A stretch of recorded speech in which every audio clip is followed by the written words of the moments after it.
Hey, can you hear me okay? Yeah, can you hear me? Yep. And here's our host. Hey guys, Stred. Thank you for joining me, buddy. Now, just to clear just to clear the air, I am as far from professional of a podcaster as you're probably ever used to. It's just kind of goes by the gut, the feeling. It's all very spontaneous. So, but I can actually claim that I've actually read your work, so I'm not going to blow smoke up your ass and say, wow, what are your inspirations? What are your influences? I mean, I've legitimately read your work, so I hold that up as like something to be proud of. So, well, thank you, I appreciate that. Yeah. So, wow, Wagon Buddy was my first exposure to you. This is my co-host, by the way, one of them anyway, Ben Arzate, fresh off the plane. How many connecting flights, Ben, did it take?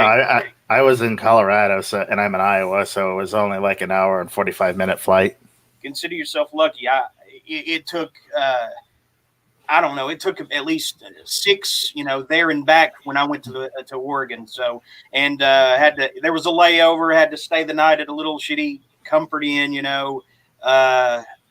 with tongue in cheek on the word comfort, So, because of a layover, a flight delay or something, because of too much baggage on the plane, it wouldn't have flown right. But so yeah, that shit can be a pain. But so it's getting pretty late out there where you are, right, Steve? It's only 5:00 here now. I thought you were in the UK. No, I'm in Canada. So almost, but not quite. Yeah. I think a lot of people. Canada is almost France. Yeah. Yeah. Especially if you're in Quebec. Do you speak French Canadian? No, I mean, I used to be, okay in French through elementary school and high school because that was our second language component. And back then, like, because I would have been going through elementary school and then into high school through the 90s. So, back then there was always that expectation that, young Canadians, you'd end up either becoming an NHL player or something. So it was always, ideal if we had that French component in case we ended up playing for, Montreal or whatever. So, yeah, so it was grade 11 French when I decided I no longer really cared about French, and I actually wrote my French final completely in English because I didn't study for it. I barely showed up for class, and it was at that point where I just kind of gave up. Yeah. That's a Chad move. Aside from their literature, I don't really care about the French either. Right?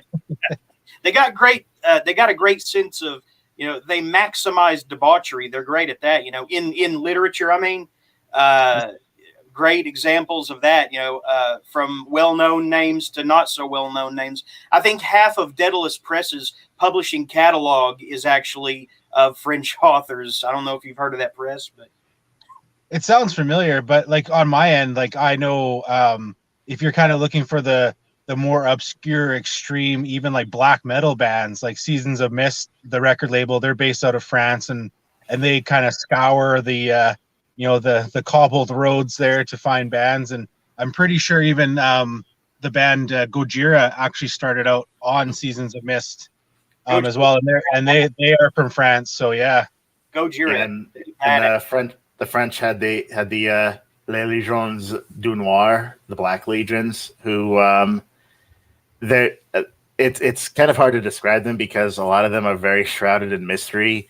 They were said to be like as crazy as like the Norwegians were, except they kept everything like completely under wraps. They would only like record like demo tapes and pass them among a limited number of people. Like one of the tapes is it's basically like an experimental tape that has organ with the sound of someone being tortured over it, and there were rumors that it was actually someone being tortured. But audio, yeah, they're pretty fascinating. Wow.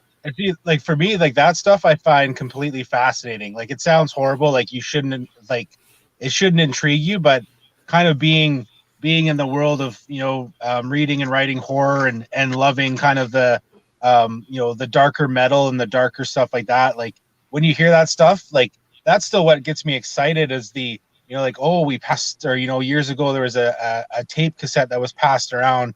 Like now, a lot of times you're just like, okay, like there's a new band, I'll go see if it's on Spotify. And, and usually it is. The tape trading underground in the 80s got a lot of bands, their start. And yet now it's just this big mishmash of downloading single tracks. The concept album, I hope the concept of the concept album never dies, but people buying, an entire collection of songs in linear format, that I hate to see that go. Because imagine playing the wall out of sequence. And I'm still a massive fan of listening to an album over and over and over. And a lot of times, like, as an example for me personally, the most recent At the Gates album, I wasn't a huge fan initially of the audio production. It was more kind of closer to the 80s type stuff. But after half a dozen or a dozen listens of it, the songs themselves kind of take over that production aspect, and you get excited by it, and you kind of put that to the side and you think, wow, like I'm loving how this song is put together, and you kind of block out the the kind of tinny or garage metal sound of it. And now a lot of times, pop right now is in a whole just horrible, but pop really goes for that overproduced, really kind of streamlined, everything sounds auto-tuned sound. So I think even for myself being like a big fan of black metal and just heavy metal in general, you still kind of end up wanting that produced sound. So when it comes out and you're like, oh, whoa, like that's not like crystal clear, you kind of have this reaction to it to begin with, where you're like, like, what happened, guys? Did you not have a budget for it? But then when you listen to it a bunch, you're like, oh no, they wanted to go to their roots. They wanted to, really get back to that, like you said, the 80s tape trading mentality. Yeah. I recently found a playlist on YouTube. It was called Doomer Music, Suicidal Depressive Black Metal. And like all of that is like extremely fuzzy and very, very lo-fi and all of that, but it really like adds to like the utterly bleak atmosphere of all of it. I know that. Were you ever a fan of the band Nevermore? Yeah, actually, I lived in the Lower Mainland in Abbotsford, down by Vancouver, for over a decade while I was doing university. Yeah. And I had a friend who I was working with when I worked at a pizza place who was a drummer in a band, and he was like, he was all about the Seattle stuff, but not like, nothing wrong with the Pearl Jam and Soundgarden and Alice in Chains, but he was very much the, Himsa and Wolves in the Throne Room. And he was like, dude, like you need to listen to Nevermore. And so when Nevermore's This Godless Endeavor album came out, that was the first time I heard them. And it was actually one that he forced me to go to the mall and buy on the release day. And the second I heard that album, I became such a fan of them. So This Godless Endeavor was your first exposure to them? Yeah, the first exposure that I really know about. Like when I listened to their older stuff, I'm kind of like, I probably heard that at some point, but I didn't have those previous albums until after I bought This Godless Endeavor, and then it was, engulf everything else that they've ever released, and saw them live 2 or 3 times, and just you did, like, oh yeah, I saw them on the first time I saw them was on Gigantour with Megadeth. So I saw them there, and then we there's this. Am I allowed to swear? Yes, you can say anything. It's like, so there's this, yourself. Yeah. There's this absolute shithole of a concert venue in Seattle called El Corazon. And so El Corazon, I don't know if it's still managed by the singer from Himsa, but at one point he was the guy who like essentially booked all of the bands. And so we went down there actually to see the At the Gates reunion show. And so we went there, and when we were there, somebody was like, are you coming to see Nevermore next week? And we were like, what do you mean? They're here next week? And they're like, yeah, they're playing a local show. So we went back the following week, and the tickets were like, I think $7 or $8. And there was that is a steal. Yeah, people hate it when I say it because we saw at the gates the reunion show for $20. There was, I think, 300 people there. Then we went and saw Nevermore the next week, and then the following week we went back and saw a band who's completely slipping my mind. But one of the openers for that was Book of Black Earth, who's like one of my favorite bands ever. And if you haven't listened to them, definitely give them a listen. But yeah, so went and saw Nevermore there. That's and like yeah, that's like peak 2005-6 like metal. Yeah. Right? I mean, yeah. So the crazy thing is like Seattle's a big city, but the music scene there is really small, and especially like near the El Corazon. So the entire time when I was at me and my wife were watching at the gates, there was this dude standing beside me with massive dreadlocks, and he was just windmilling the whole time, and we were high-fiving, and he I personally, I don't drink, but my wife will have some alcohol once in a while. He bought her some drinks. We were hanging out and chatting the whole time. Literally, he's the drummer for Book of Black Earth. I had no idea until we saw them like however many weeks later performing, and there he is sitting behind the drum kit, and I was like, what the hell? Like, are you kidding me? Like, I had no idea, but that's just how it was there. Like, same Vancouver, you would go to Croatian Cultural Center, and you'd be standing in line waiting to get food, and like, Gene Hoglan would be hanging out beside you because they all lived right near there, and Devin Townsend would be kicking around to see everybody. So it's this very like. Have you met Devin Townsend? Yeah. Devin's a really nice guy. Yeah. How many projects has he got going now? Like 7, 8? I don't know. It's interesting. Like I hate to say it, but I'm somebody who goes on Blabbermouth a lot. Yeah. And just because I find like they keep up to date on a lot of different stuff. Oh. And yeah, they always have, and because Devin's pretty, commercially known in the metal world, they always have updates for him. So he's got a lot of stuff on the go. My favorite project of his ever was there was only one album under this moniker, but it was Ocean Machine. Yes. Yeah. That is my favorite Townsend record ever. Yes. I mean, just gorgeous. I sometimes I'll listen to it and it'll depress me a little bit. And I think he was depressed when he recorded it. But other times it's like, wow, man, I'm like tapped into the veins of the human entity or something. It's just amazing. Yeah, I know. Like, and I think it's one of those ones where, again, I think now, if you're trying to introduce it to people, if they only like single songs at a time, it just won't connect with them. Versus if there's somebody who's going to sit there and listen to it from start to finish, the second it ends, they're going to start it again. But what's funny? We were talking about Nevermore. I didn't know that the lead singer had passed until a few months ago. Crazy. Yeah, I think a couple of years now he's been gone. I didn't know. I was waiting for the big reunion album or the next Nevermore masterpiece. My first exposure to them was Dreaming Neon Black. That record about the guy whose girlfriend left and joined some cult and he never saw her again. But it was their next record that I still uphold as their best ever, and it was Dead Heart in a Dead World. Every song on that is a 5-star masterpiece of audio. I mean, wow. Yeah, just insane stuff. Believe in Nothing, I mean, that's an anthem in some metal circles now, and to the point that some other band that was newer at the time, back in 2007, covered it, and I don't remember who they were. All Else Fails or something. Okay, yeah. There's a lot of bands around that year with those type of names. I know. And I was also big into Mastodon and Ulver at the time. I don't know if you're familiar with Ulver, but I don't mind Ulver. It's not something that I actively seek out. And it sounds kind of, I don't know, kind of lame, but I've kind of fallen away from enjoying a lot of Mastodon's stuff. I don't know if it's just when they came out, Blood and Thunder and March of the Fire Ants and all that, and you were just like, holy man, these riffs are huge. And now they seem to be very progressive, and it's not anything bad about the progressiveness, but just where I'm at in my musical headspace. I'm like, like, okay, great, there's new Mastodon, but I don't take the time to really dive into it anymore. And it could be really good. It's just not for me right now.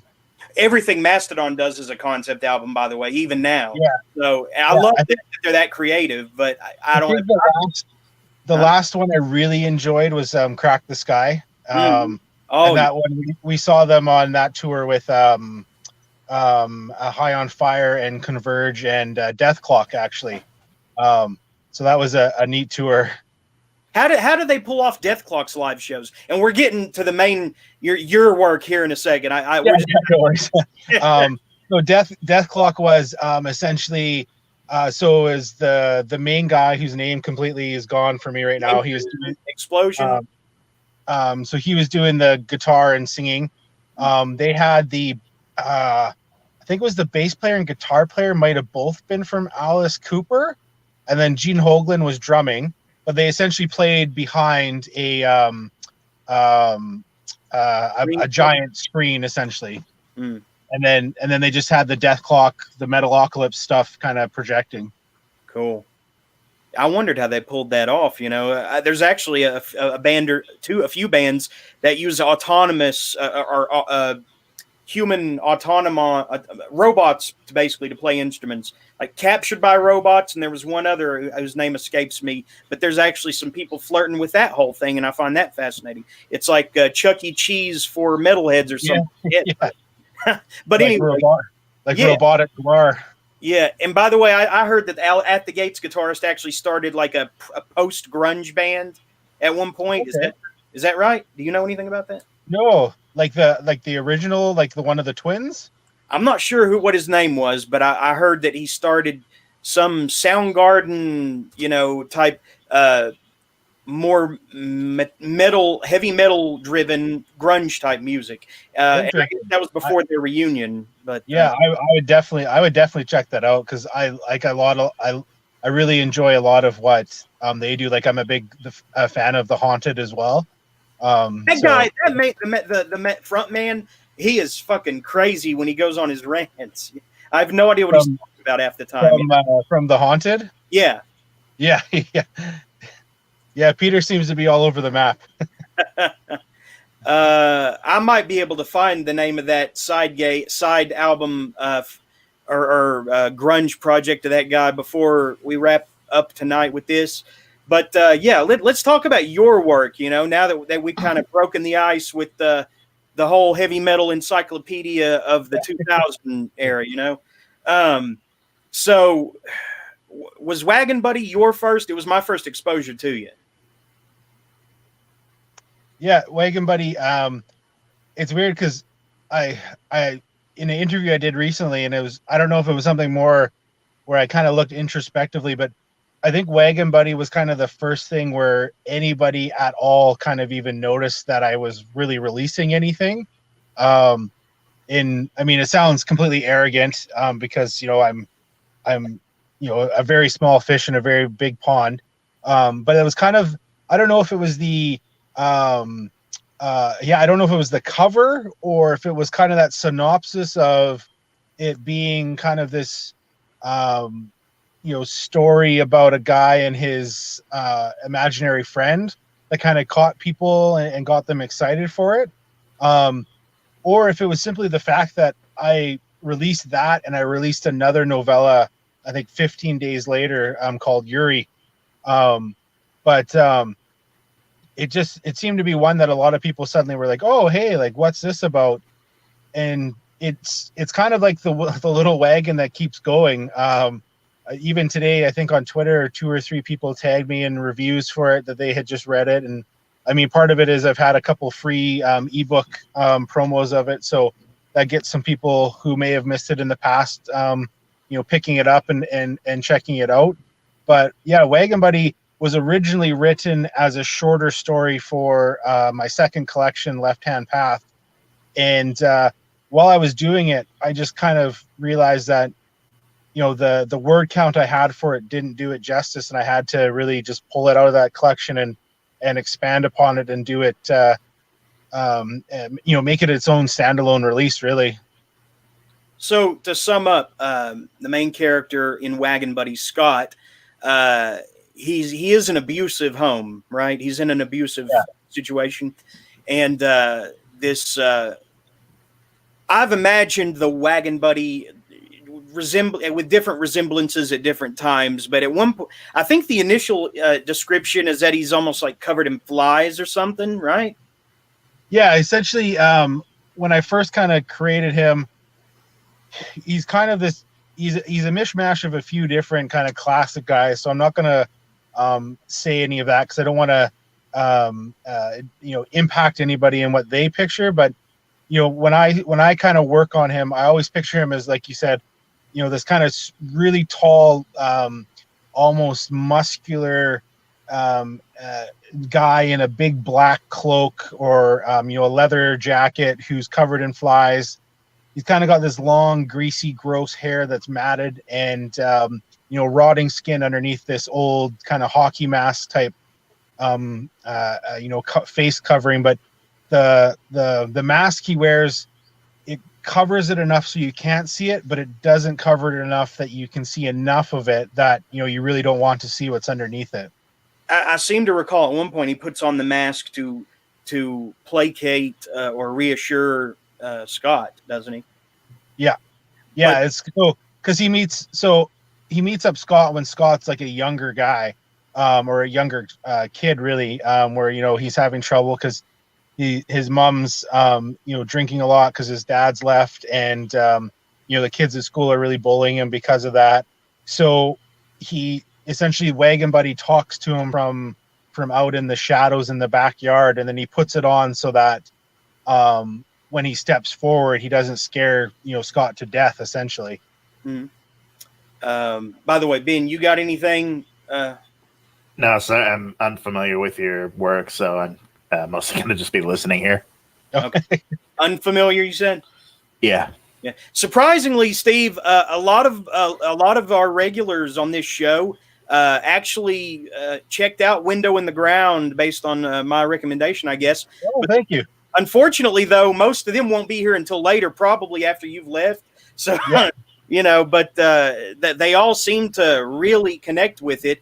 And I feel like there's a lot more lore and backstory, both story-wise and just writing it with that one more than almost anything else you've done.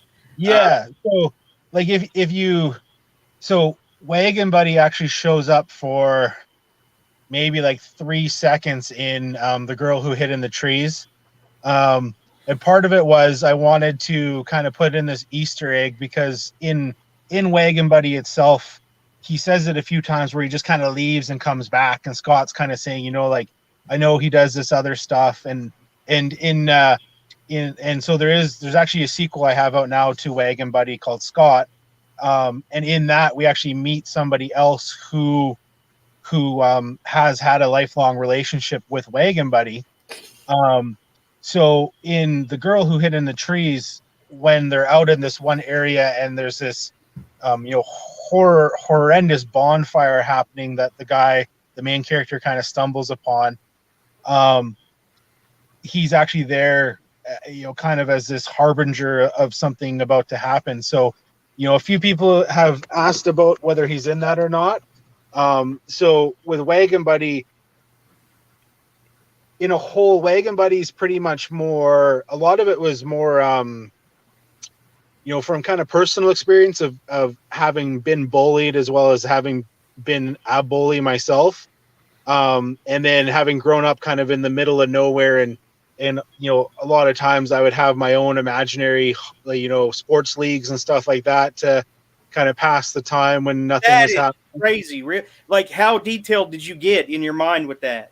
I mean, pretty. I mean, I've never lost a finger, but it was just one of those things where I was, where I grew up. It's kind of a harder redneck area of the world, and people kind of are lifelong, livers of that world, and stuff just kind of happens.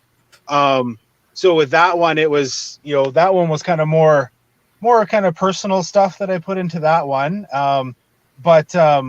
So Window in the Ground was definitely, of them, it's one that I spent a lot of time trying to get the as much detail with as little amount of detail as possible into it, if that makes sense. Mm-hmm.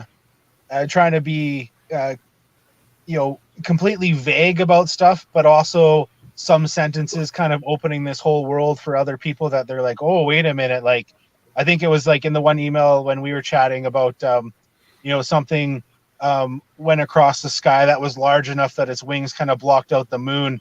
But that was kind of it. That was like, that's all I kind of gave. But that's all I needed to put together what we talked about. And yeah. I kind of feel like I want to spill the beans on that, if that's all right, because I only have one person that comes on here that's actually gives a damn about being, hearing spoilers. Yeah. All the others seem to be chill with it, and it won't prevent them from, reading things. But anyway, most of them have already read this anyway. Before we kind of spoil this and talk about some of the deeper mechanics of this story, because there are some things that I still think about even now. And this is a pretty short story compared to like Ritual, Communion, Girl Who Hid in the Trees, right? But Yeah. for me, it's the most impacting one of what you've written so far.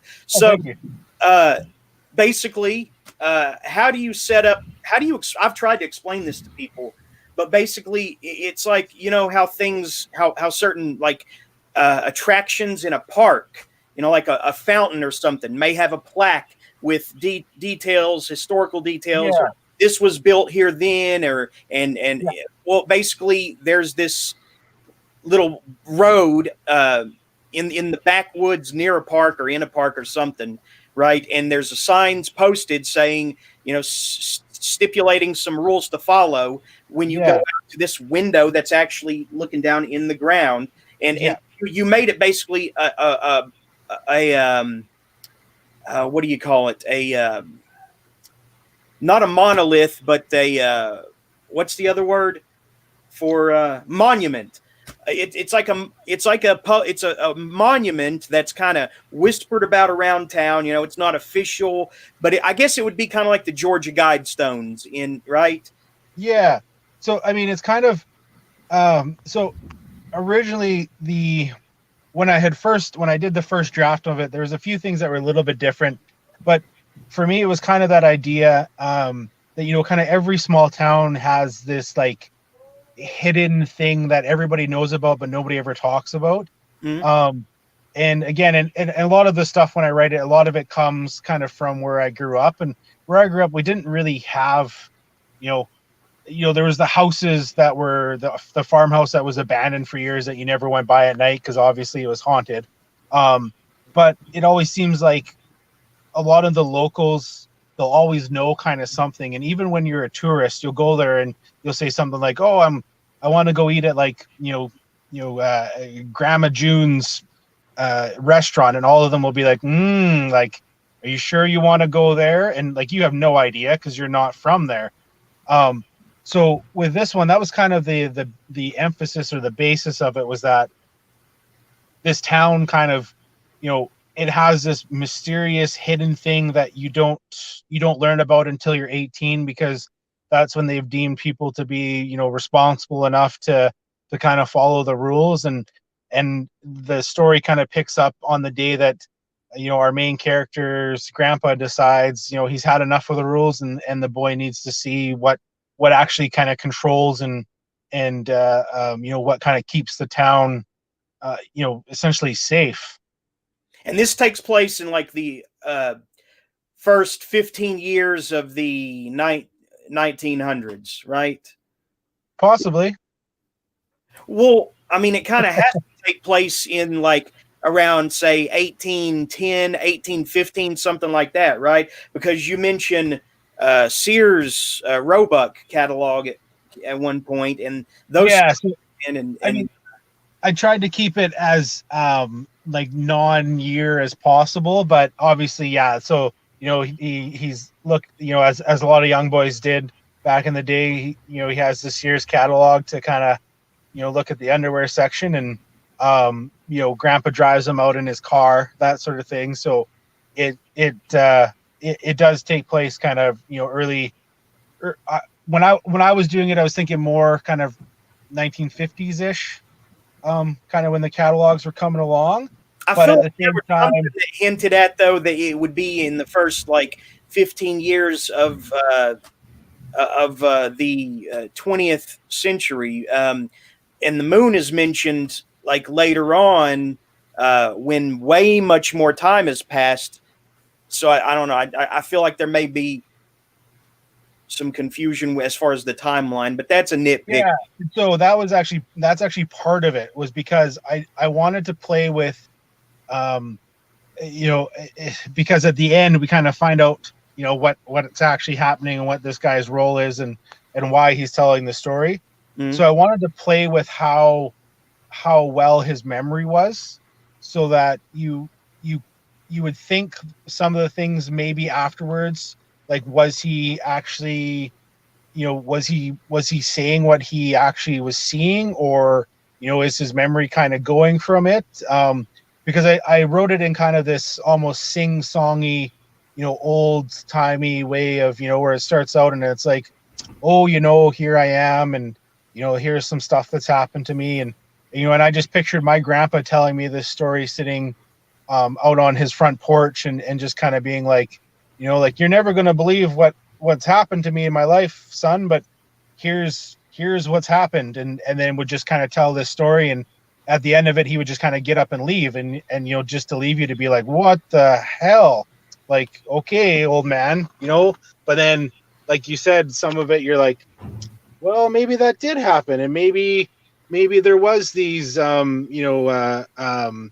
this coven of you know, kind of lustful women dancing around, trying to conjure things from underneath, and, you know, right as him and his friends show up, that sort of thing. So yeah, I tried to play with the timeline a little bit, but initially when I did it, one of my beta readers, I had a different part in there, and he had said that it completely messed up how it read, so I deleted that part, and I think by deleting it, it did make it flow a little bit nicer.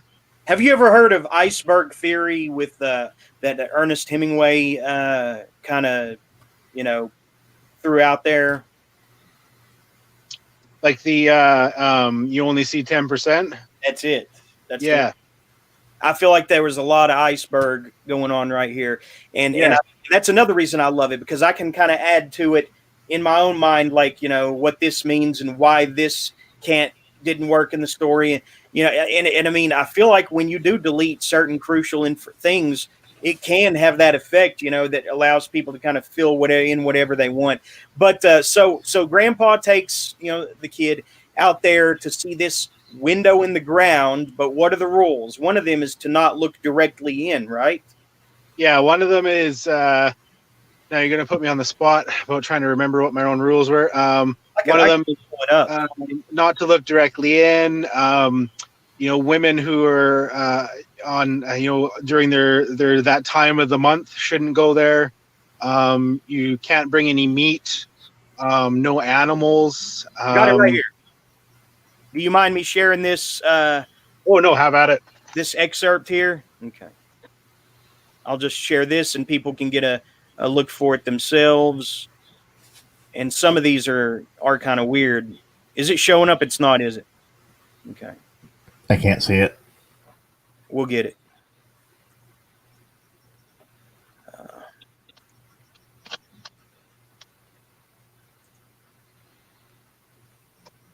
Here we go. How about now? Yeah, I see her. You do? Okay. No one under 18. Never be near it by yourself. Minimum of 2 people at all times. That breaks some of the very protectors rules, doesn't it? Yeah. Later on. Maintenance people must shield their eyes and plug their ears. Absolutely no meat. That's kind of a weird one. I don't think you explored what would happen if they brought like a cheeseburger on the property. And under no circumstances would animals or pets be permitted. Well, I mean, what about wildlife? No blood. This includes women during that time. I mean, that should go without saying. No babies. yeah, because, humanity is terribly vulnerable to whatever's, down there, never ever look in, never ever touch it. But see, it's kind of here's this awesome fruit tree, in the Garden of Eden, but you must never, eat from it. Yeah, exactly. Oh my God, but that fruit looks so tempting, so it was inevitable that our protagonist was going to, go back at some point. And his grandfather kind of didn't help with, building and reinforcing all the mystique and the questions around it. Yeah, and I never really give a reason either as to why Grandpa has just kind of decided, this is the time that this boy should know what's going on.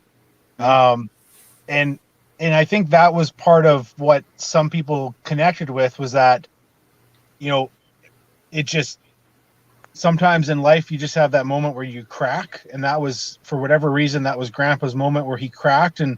And I do kind of allude to him knowing that he should have known better, but he kind of just, brings the boy back to his parents and says, this is what I did, I'm sorry, but here you go, and now you deal with it. And then, kind of the dominoes start to fall. I'm not going to say, all the stuff that, goes on with Grandpa later, but I'll just say that he has a very interesting character arc. I thought that he was just going to be a one and done, Yeah, well, I took him down there. I wanted him to, get some, hair on grow some hair on his chest, get a rite of passage thing, and I thought that'd be it.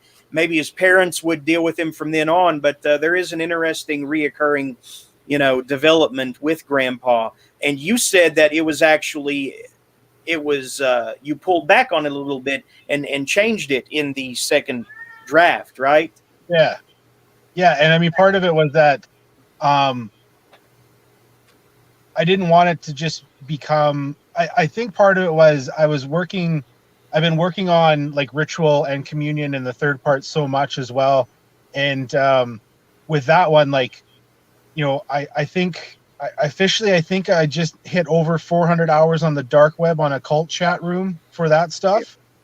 And so I think I got to the point with the window in the ground where I didn't want it to become overly gory or graphic for graphics sake, because I felt like with ritual, like a lot of what happens in there, the stuff that happens in ritual is very specifically needed, even though some people may find it gratuitous. But as the trilogy plays out, there's reasons for each kind of event. So with the window in the ground, it was kind of like, almost like I wanted to write a ballad versus a kind of a headbanger, where it was like, a little bit more relationship based, a little bit more, emotional based, where people are like, when something bad happens, you feel it, versus, yeah, like that happened, like, if that makes sense.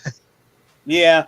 Actually, someone who won't be here till later actually sent me a question related to what you just said, basically. So I guess you've been pretty much answered it. But does he have a background in occult studies or theology, whether just a casual interest or a formal one? Really interested in the metaphor of this story and how he arrived at its symbols. Yeah, no formal, so my education, I don't know if do you guys have, you are in the US, right? Sorry. Mm-hmm. Yeah. Do you have kinesiologists in the US? Okay. Now, yeah. I think I know who you're talking about. Are those the people that like hammer on your foot in order to, or is that, am I thinking of something else? Kind of. So it's kind of like a physiotherapist light, I guess would be a way to describe it. Is that where they take like a hammer and like a wooden tool and kind of hammer the tension out of your muscles? In some parts, yeah. So yeah, I did my university degree in kinesiology, so essentially health sciences. So all of the occult stuff is purely, just from personal interest. But then, yeah, like, with the stuff for ritual and communion and that that was really me kind of going full steam into kind of, the whole world of how does somebody get into a cult. And it just got to the point where I was like, you know what, kind of the saying of, now I can't remember what the saying is, in for an inch, in for a foot, or in for a penny, in for a pound, or whatever it is. Yeah.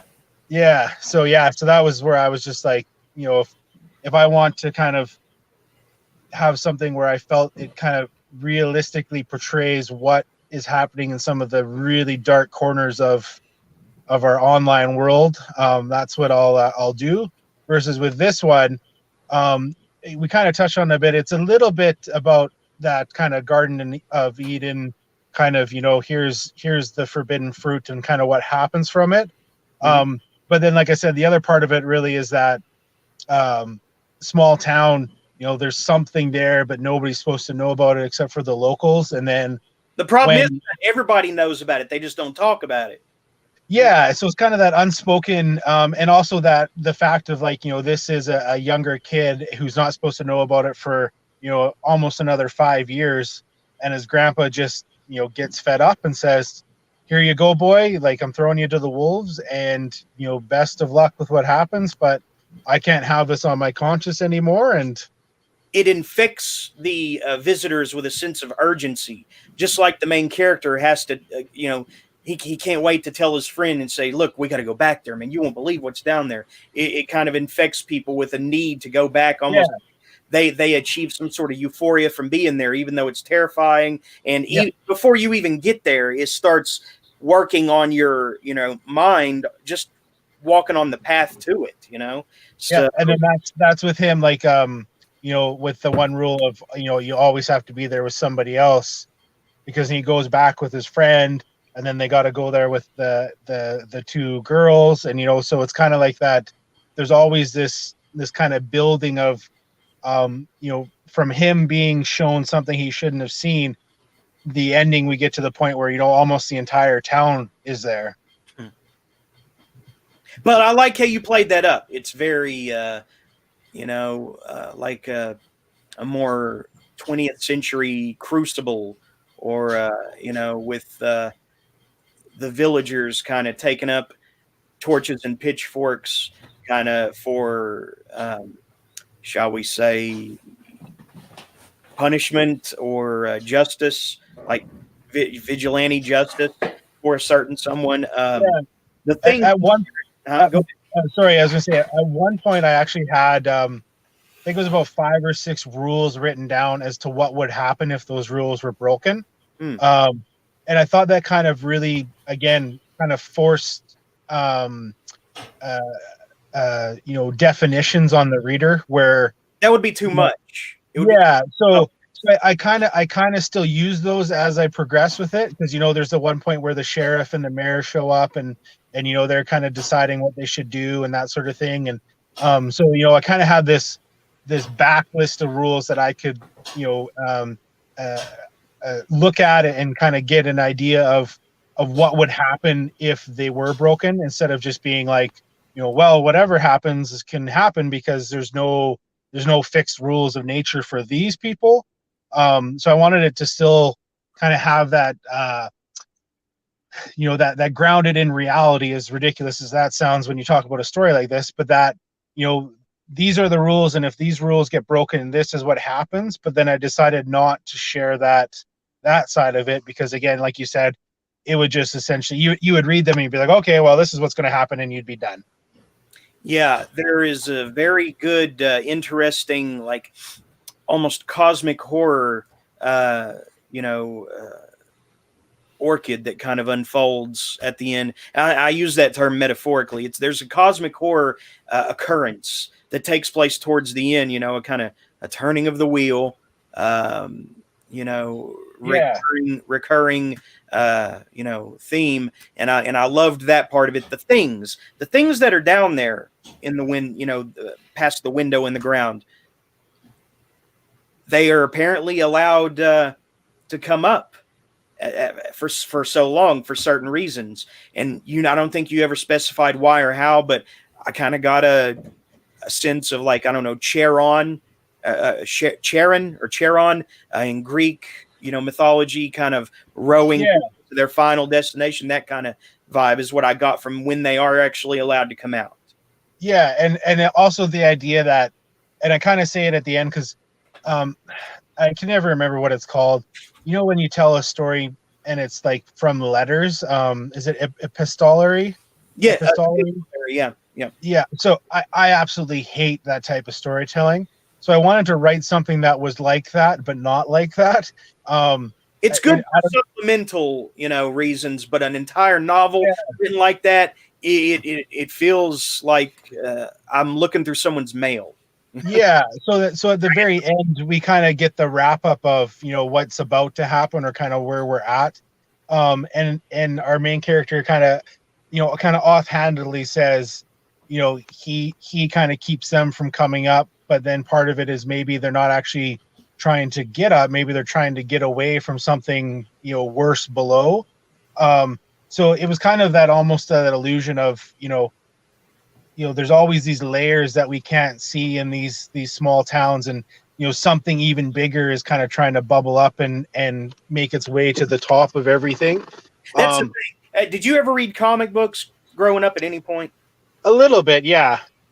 Okay, so you had Galactus, the Devourer of Worlds, right? Yeah. And Thanos of Titan, the mad Titan who is in love with the physical personification of death, right? But above them, you have the Beyonder and the Celestials, and there's even a food chain with these cosmic, nearly all-powerful beings. And there's someone, the one above all is even stronger than the Beyonders and the Celestial. And so imagine all the things that are down there that are more powerful than those things at the subsurface level. And maybe as you get deeper and deeper, it's like it's an even rawer form of evil down there. And it's probably some version of hell, but I mean. Yeah. And that's like, and essentially our character gets to the point of he doesn't really care anymore, because he knows what's about to come. He can feel things changing and stuff happening like that. So he's not really, he's kind of philosophizing about, like this maybe is what's going to happen, but I don't honestly care too much because I don't have much time left. But the one thing I did do, and this may upset some people who really like this, but I have a kid's book that I wrote.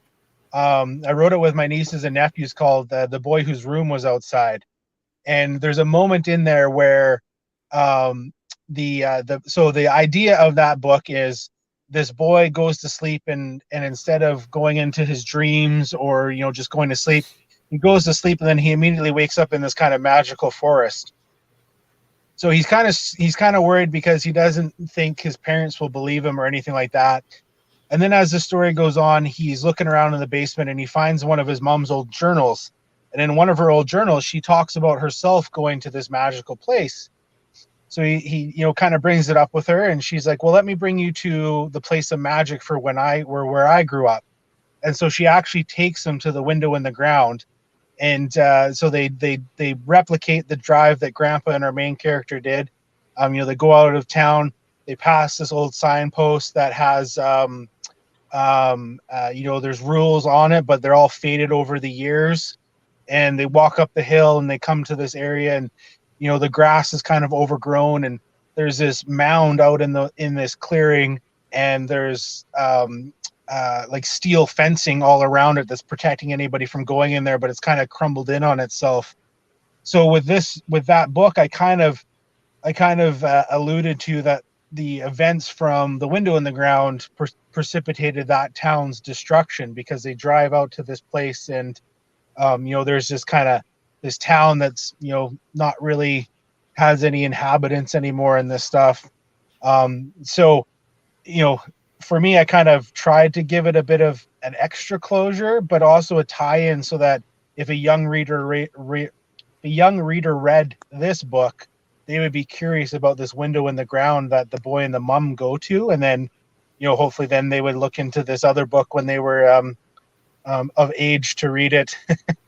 I love that whole thing of like universal unity when authors do that. It's becoming more commonplace and I think it should be common practice. Really, I hate it when people write like several different iterations of an apocalypse story where people somehow continue surviving, and it's like, well, this apocalypse couldn't happen beside this apocalypse. For some reason, that sends me off in a spiral of fury in my brain, trying to believe. Yeah.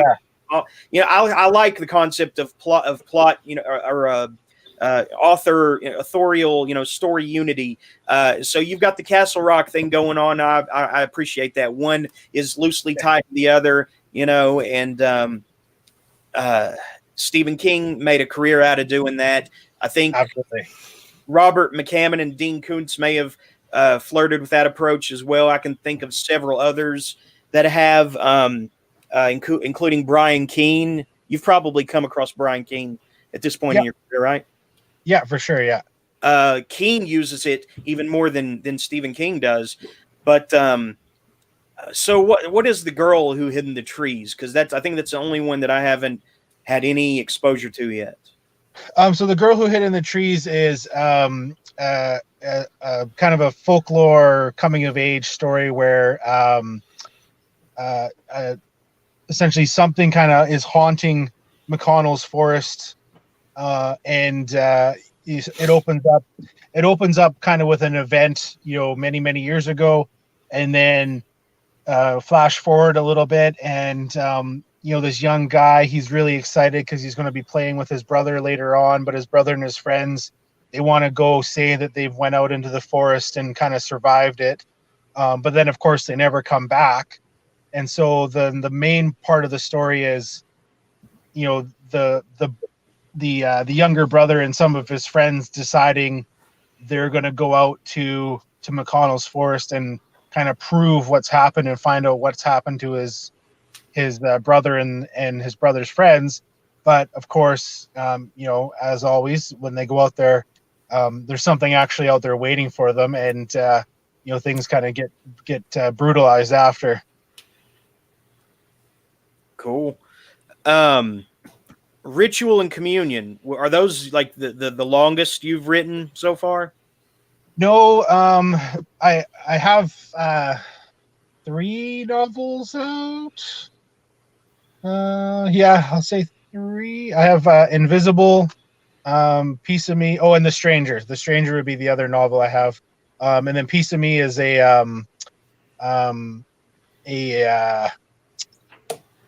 kind of a dark, I think they call it grimdark, where it's it's horror-ish, but there's a lot of kind of fantasy elements to it. It's all set in a world filled with snow, and it's essentially about a woman whose husband and son go out for the hunt to kind of pad their food stores for the winter, and they don't come back, and so it's her, kind of year after year hoping that they come back. And then after about a decade, she randomly spots somebody out in the wilderness, and he says that her family's still alive. And so then the two of them decide to go find them. Cool. So yeah, you've been more prolific than I originally was led to believe. Yeah, I have a number of stuff out, honestly. And you've contributed to anthologies. What is Yuri? I just bought that a few days ago. So Yuri is a so Yuri was the one, as well as Wagon Buddy, that was written to be in the one collection together. But Yuri is essentially a story set in kind of snowy, dark Russia wilderness, where the son of a farmer, Yuri, begrudgingly takes a job at the mines owned by the richest man in the country, and when he gets there, he finds out that kind of the house that he's living in isn't exactly what he thought it would be. And I call it my twisted haunted house story, because it's kind of a revenge type story, but also a ghost type story. It's one that I think, for whatever reason, I think because I released it right around the time of Wagon Buddy, it it got overlooked a bit, but it seems to be getting some love recently as well. Talking about haunted house novels, have you read Maynard's House from I think it was written in the 70s or 80s, maybe? I don't know. It's based right after Vietnam. You ever read that? No. I recommend that to people when they talk about haunted house novels. I almost feel like there's nothing left to explore with haunted house novels, but I mean, a few people have proven me wrong on that. Like what God of Hungry Walls by Garrett Cook was pretty good. Maynard's House by Herman Rocker, and House Without a Summer, which I kind of read on and off. I come back to it. That one's pretty interesting. The House That Fell from the Sky. So there's a few, but I mean, a lot of them tread that Amityville thing, almost, fitting the mold instead of breaking it. There's only so many ways you can, rearrange and shuffle the family, unit around to be unique, but yeah. So hopefully I don't tread any of those familiar tropes, because I tried to set this one up quite differently. So hopefully that'll kind of tick those boxes for you.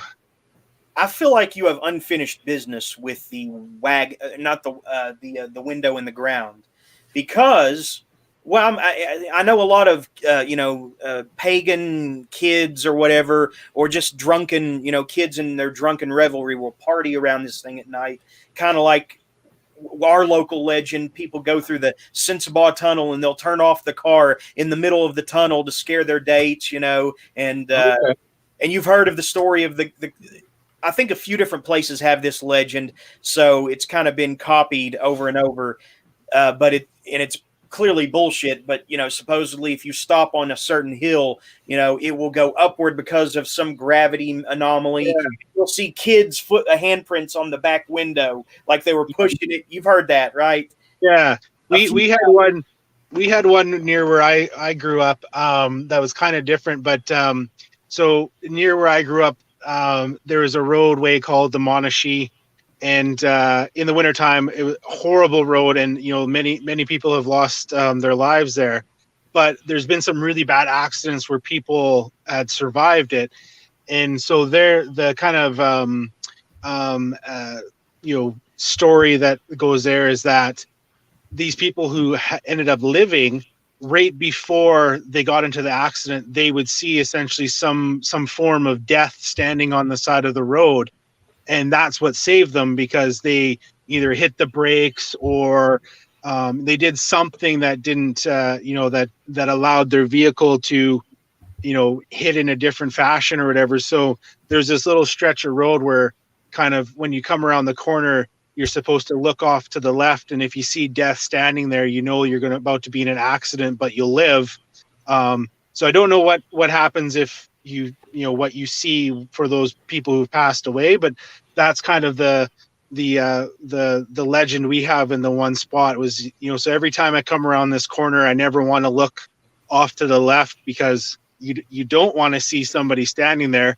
But then there's that part of you that thinks, well, what if I don't look? And if I would have looked, I would survive or whatever, right? So it's one of those, you're damned if you do, damned if you don't, almost. A superstition goes a long way towards, contributes to the growth of this lore until the lore takes on a life of its own. It's fascinating, and to the point where it's enough for me that it's a concept that's out there that exists. And so for me, it exists because it's, somebody put in several generations, put enough time into, making it their own. And so to me, it's, an organic living thing in that sense anyway. And what would life be without those little local town legends, And so sure. You are at your best when you are, working with that kind of clay, molding that kind of clay. Yeah. But what's your latest? Is it Scott, the Wagon Buddy tale? So Scott, Wagon Buddy Tale came out, but that came out right about the same time as Of Witches, which was the collection of eight stories based all around kind of witch mythology and stuff like that. And the Of Witches one was interesting because I had this idea of wanting to write a collection based completely on witches, but I also didn't want to. I didn't want to be seen as, another white guy writing stories about, women protagonists or antagonists or however they're going to be seen. So I wrote them, and then I reached out to a few of my beta readers / also to a degree sensitive readers, and said, is there anything I should change in these, or if somebody reads them, are they going to be fine with how they're portrayed? And all of them came back and said, no, this is great, because a lot of times witches are either made out to be kind of the Disney witch, where things they're there to make things better. But I had such a mix of them. I think that's what worked for this collection was, you kind of get a siren style witch, and you get the witches who are there just to rip your innards out and that sort of thing. So those two would be my most recent. And then in the start of the year,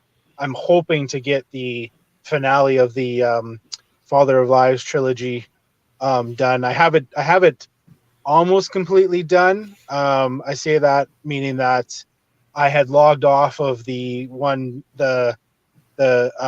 dark web chat, and I decided not to go back just after what was happening on there.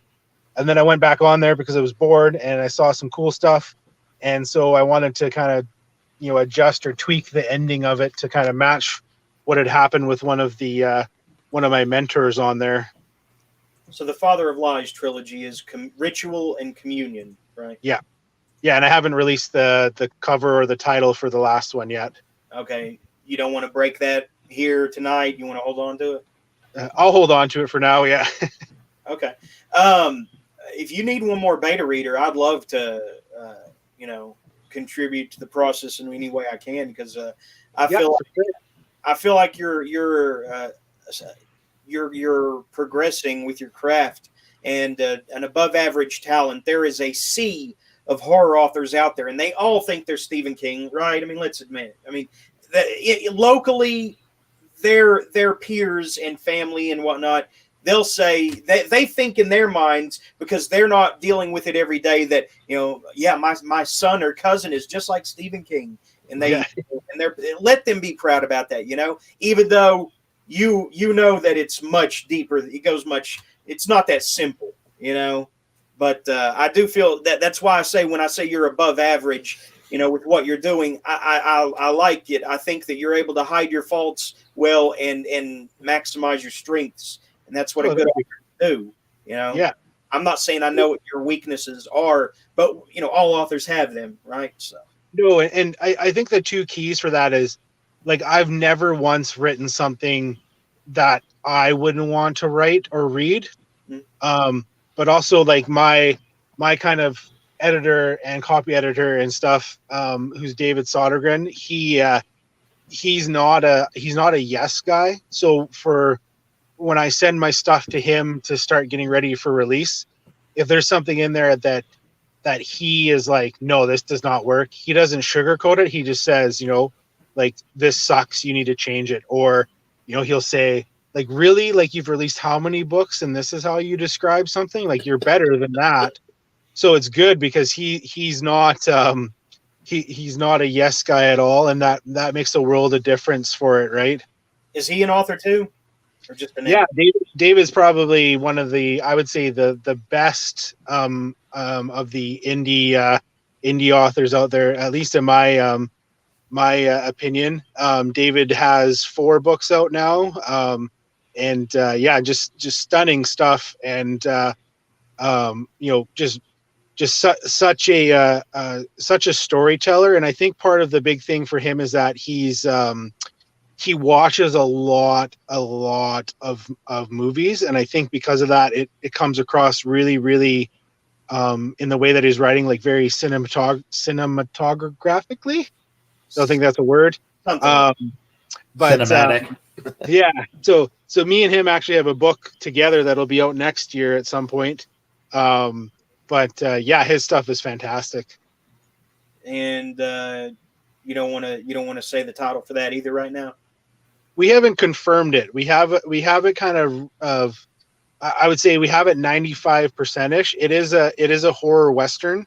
Not really in the splatterpunk stuff that we're seeing a kind of a resurgence of right now, or a push of right now. But yeah, it is a horror western. The kind of the central theme of it is revenge and trying to deal with what's happened to a loved one. So, Joseph Pulver, right? You knew of him, right? That name sounds very familiar. Orphan Palace. He wrote Orphan Palace and a shitload of other, cosmic horror type stories. Well, he died earlier this year, and but he wrote a horror western exclusively for one of Dynatox Ministries imprints. I think. What you know the name of that little imprint? Then. I can think of a couple of the imprint names. I don't know what that specific one was. The one that deals with all the Lovecraftian type stuff.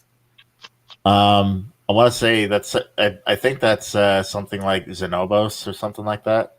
I don't know, man. That might have just been the name of the.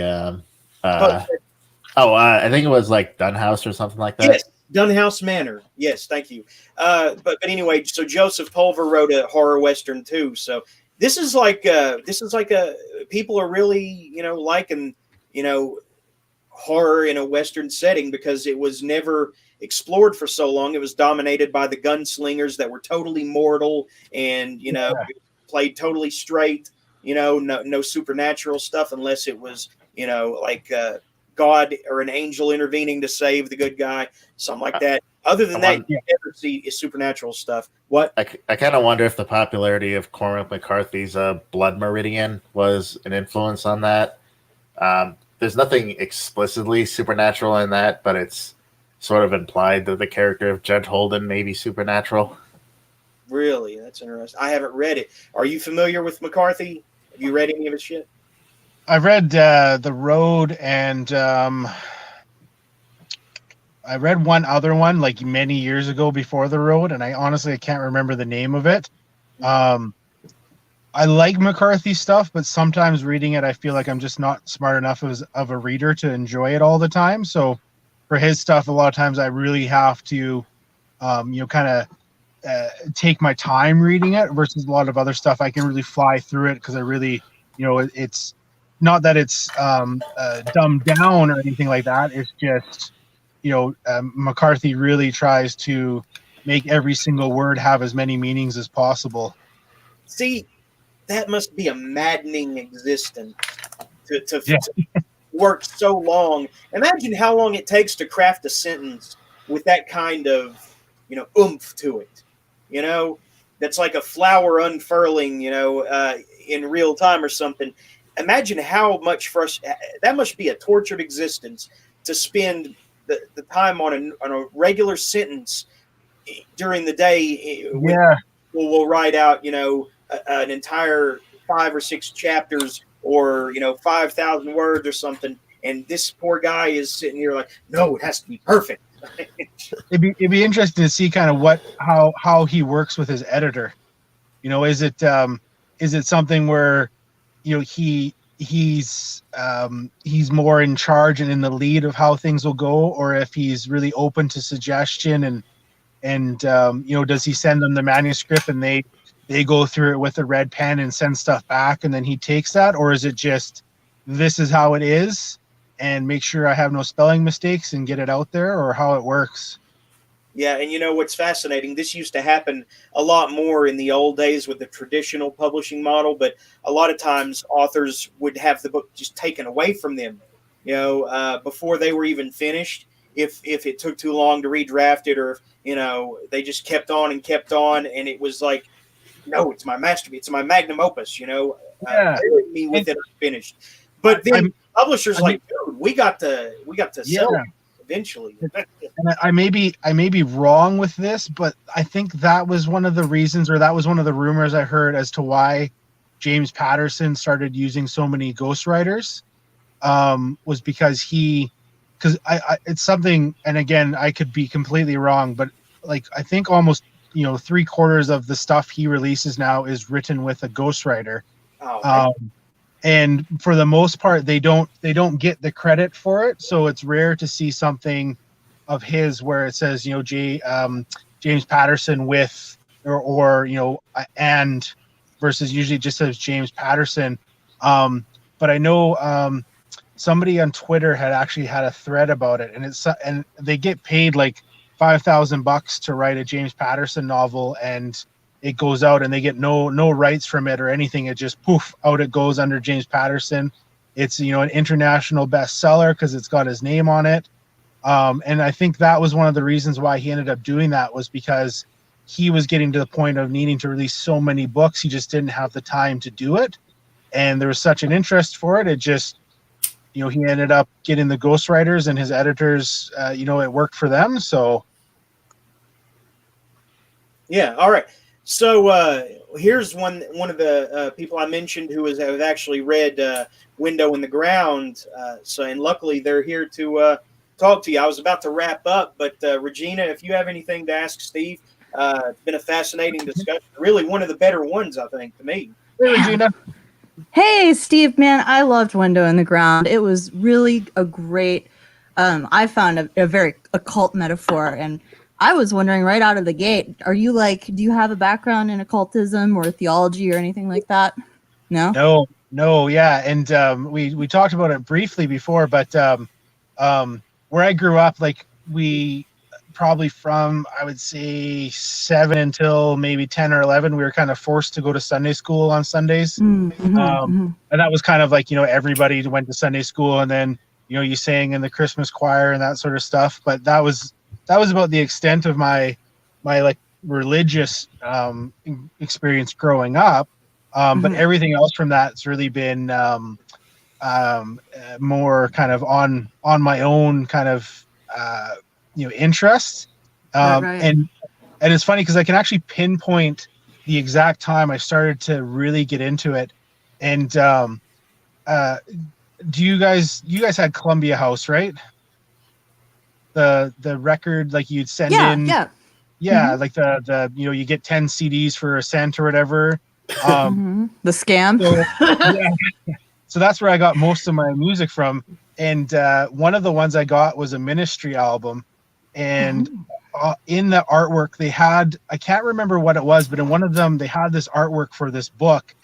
And in the town that I grew up, they had a drugstore that had one of those wheel turning turnstile bookcase thingies.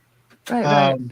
And I saw this novel on there, and the novel was essentially this girl's recollection of her growing up, where her family had essentially been worshiping Satan with all of these people in the town. And I've looked for the book again, but I don't know if I bought the book or if I shoplifted the book, but I ended up with the book. And I used to read it on the school bus going into school every day. And I had it hidden in a different book. And I was just I couldn't believe what I was reading. And I was just I want to know everything about this. Why does this family have a stone slab in the basement where they tie their teenage daughter up, naked to perform these rituals on her? And, why does the minister from the church come and oversee these when during the day he's the minister of the church? So that was that moment where I was all right, I want to know everything that's ever been dark before. Yeah, right. Awesome. Sounds like it was a good book. You're gonna have to, if you think about that title, you're gonna have to send it to me on Goodreads or something. I actually tracked it down a while ago, and from what I gather, and I can't actually remember the name of it, but from what I gather, it's been wildly discredited that she had made up a lot of this stuff.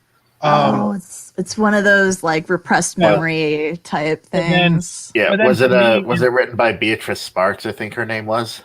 I can't remember. The girl who wrote Go Ask the woman who wrote Go Ask Alice. Oh God. So Satanic Panic? No, it wasn't that. But I just remember, and but now a part of me is also was it discredited because it was real and I'm totally thinking this conspiracy theory wise or what? So Interesting. Very interesting. Yeah, no, it sounds like I can definitely see how that kind of influenced your interest in fiction and this book in particular. Definitely. Which again, I like just from like a mechanical standpoint, I both really liked the style and the pacing. I thought was like it was really clean, really just tight. Do you have I'm probably asking questions that have been asked already, so I'll probably stop. But I mean, I can tell this is not your first rodeo, right? You've probably written quite a few short stories at least before. yeah, I think The Window in the Ground is my 9th novella out. Okay. Yeah, I saw you had quite a few. I just wasn't sure of the chronology. Yeah, man, I loved it. I'm sorry I wasn't able to get in earlier because it was a really great book and I want to ask questions, but I'm sure anything I want to ask has been asked already. So And by all means, if anything else comes up, feel free to message me. Gregor is also here now, and he also read Window in the Ground. Gregor, you got any questions for Steve? We're probably about to wrap up soon, but I'm pleased that everyone who has read it was able to get something in. What do you got to ask him? I mean, I don't know what has been covered. I mean, the only thing I could really say is that I enjoyed the book, and I would definitely pick up another one. Now, it seemed as if, from looking at other titles that you have out there, this might be a departure from the usual stuff that you put out, and this was a little bit different and inspired in a different fashion than your other work. Is that correct? I would say kind of. All of my stuff is typically more in the kind of the darker realm of stuff. This one, the way this one is written is I would say quite different from the other ones. Saying that, I would think the closest one to this one in terms of feel would be Wagon Buddy, and then the sequel, Scott, a Wagon Buddy Tale that came out a couple months back. Okay. And I think part of it is just the more kind of the less visceral approach to it versus all of the other stuff has some pretty brutal, gory aspects to it. Although Wagon Buddy does have some gore to it. I mean, I guess even The Window in the Ground does a little bit as well, but not to the same extent. Right. It seems like your other stuff was a little bit more, I don't know how to describe it, maybe conventional, maybe splatter punk kind of stuff, or extreme horror, and this one seems I would say Ritual and Communion for sure. Yeah. But then as an example, the novel Piece of Me, that's more like grimdark fantasy stuff about a woman trying to survive in a winter wilderness. And even like Yuri wouldn't be I wouldn't call that very splatter punky, although like The Girl in the Trees might be more in the splatter punk realm. Yeah, because it seemed like when the premise was different than at least what I was able to glean from the synopses of the other books that you have out. Like, it seemed like this was more of a novel premise. You know what I mean? Like, yeah. The way it's kind of been described, it sort of reminds me of The Cipher by Kathy Koja. Was that an influence at all? I actually haven't read that yet. I have it on my Kindle to read. It's just been one of those ones where everyone tells me to read it, and I just haven't got to it yet. And I've had a few people who've said, reading what you wrote here, I think you would really like that one. So I do need to get to that one sooner than later. Are you more of a Kindle or physical copy guy? Because that's a big difference. Authors vary on that. Yeah, for me personally, I'm 100% Kindle. Me too. Yeah, simply because like I read a lot, and but I also still co-sleep with my son, so I couldn't keep a light on. I couldn't. It was tough to flip a book page when you have one hand and the other hand he is like has it wrapped up in his arms and stuff like that. So up until he was born, I was 100% physical, and I was even like, like Kindle, like what an abomination to like, the sanctity of the written word. And then it was like he arrived, and I was like, well, how the hell am I going to keep reading anymore? Right. And Phoenix, another of our regulars, has joined now. Glad to see everybody popping in now that we're an hour or so in. Phoenix, I know you don't generally give yourself over to horror. You're more about like almost the metaphysical plane of human, mundane existence, right? I guess to describe where your head's at, right? Well, no, I would say that I'm very much influenced by speculative fiction, which does include some horror. But I generally more read either literary fiction, fantasy, philosophy. I haven't read as much horror. You got anything for Steve? He's very much repping horror tonight. Anything you want to discuss? We're probably going to let him go here. I've interrogated him enough. But Well, I always like asking writers like what their process is. So, yeah, I'm curious what your process is for writing your books. Yeah, I think I'm a little bit different than a lot of them. Saying that, I mean, this may be exactly how some people do, but I typically write the entire first draft mentally. Okay. I don't know if it's just like I come from an athletic background where we did like a lot of visualization for stuff, and for me it was kind of that carryover of, this is how the story is going to go from A to B to C to D. I don't typically like physically outline stuff. Like I don't write down what's going to happen or anything like that, because I have it all kind of completely done in my head. And then I'll typically barf out the first draft where it's just almost like a sprint. A lot of times my first drafts, I'll typically get done within about 2 to 3 weeks. And then I'll just let them sit there for a couple months while I work on the next thing. And then when I get kind of closer to finishing, book number 2 or whatever I'm working on, I'll then go back and do a rewrite or a reread and a tweak. And then I'll send it out to some beta readers and then off to my editor, and then essentially get it prepped for release. So at this point, because this is going to be, this will be year 6 of doing this, I guess. It's almost formulaic in a sense, where I know how long it'll take me to go from, when I first start writing something to when it'll actually be released. Yeah. Well, and I saw that, I think it was this book specifically, The Window in the Ground. You described that as coming of age horror. Yeah, I mean, everybody kind of has their own definition of coming of age. It seems to be standard that if it features a younger or teenage main character who then has to go through something, that essentially kind of describes coming of age now. I guess it falls into that category.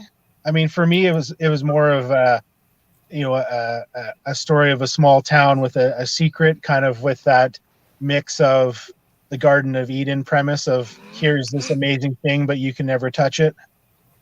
Yeah, I didn't really think of it as coming of age horror when I was reading it. Did you think so, or did anybody else on this show think so? It didn't really have the coming of age vibe to me.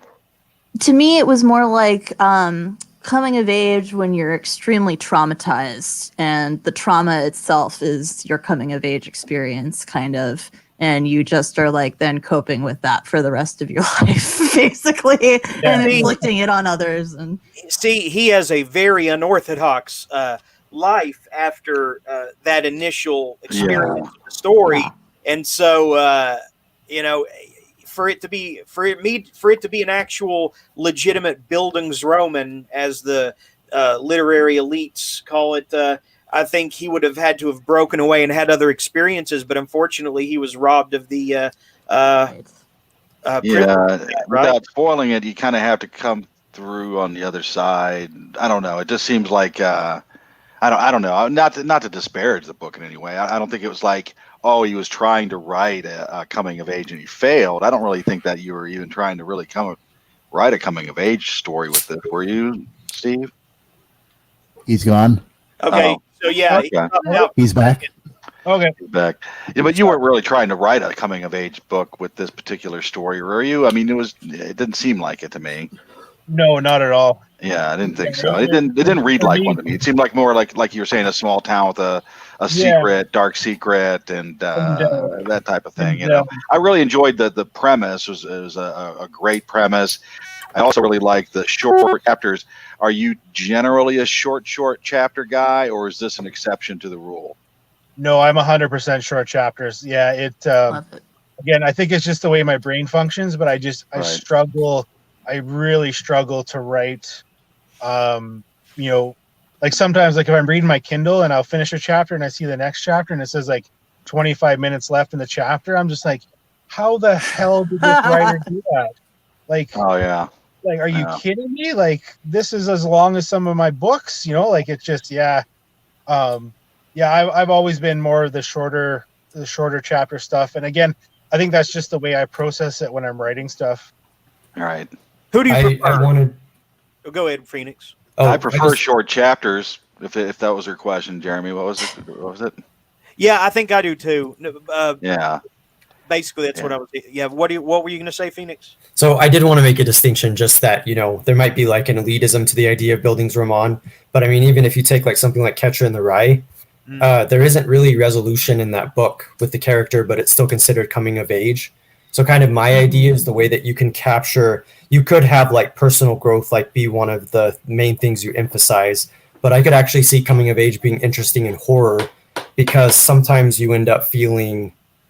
I mean, I haven't read the book, but if the idea is that he went through something traumatic, or this character went through something traumatic, that maybe that wasn't necessarily needing to be resolved. Maybe that's part of the point, especially if you're capturing something like trauma, and that definitely fits in the context of horror.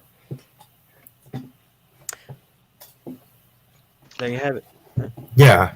I mean, definitely you can have coming of age, horror, right? There's plenty of examples of that, but I just don't think this. I personally don't think that this fits that particular genre. Not to say It's that. what happens to him, that kind of launches it into a whole different realm.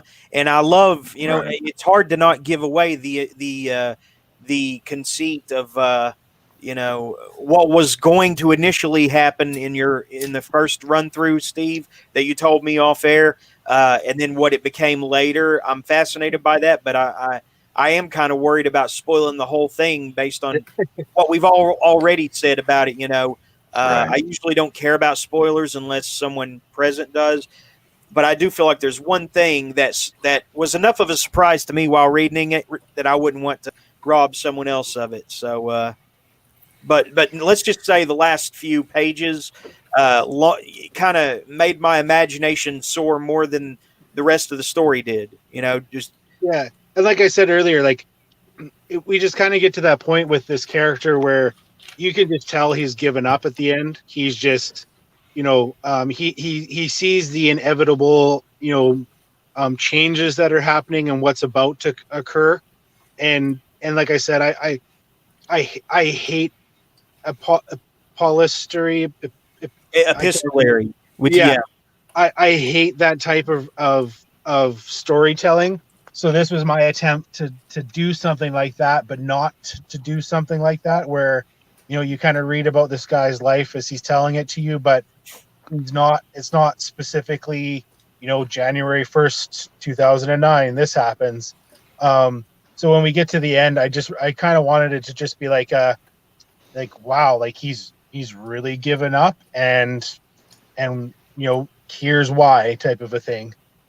That to me seems like such a powerful theme, though, because I think often in books, we're expected to have an arc, and those arcs are valuable depending on the story you're telling. But to have have actually a character defeated by that is really interesting to me.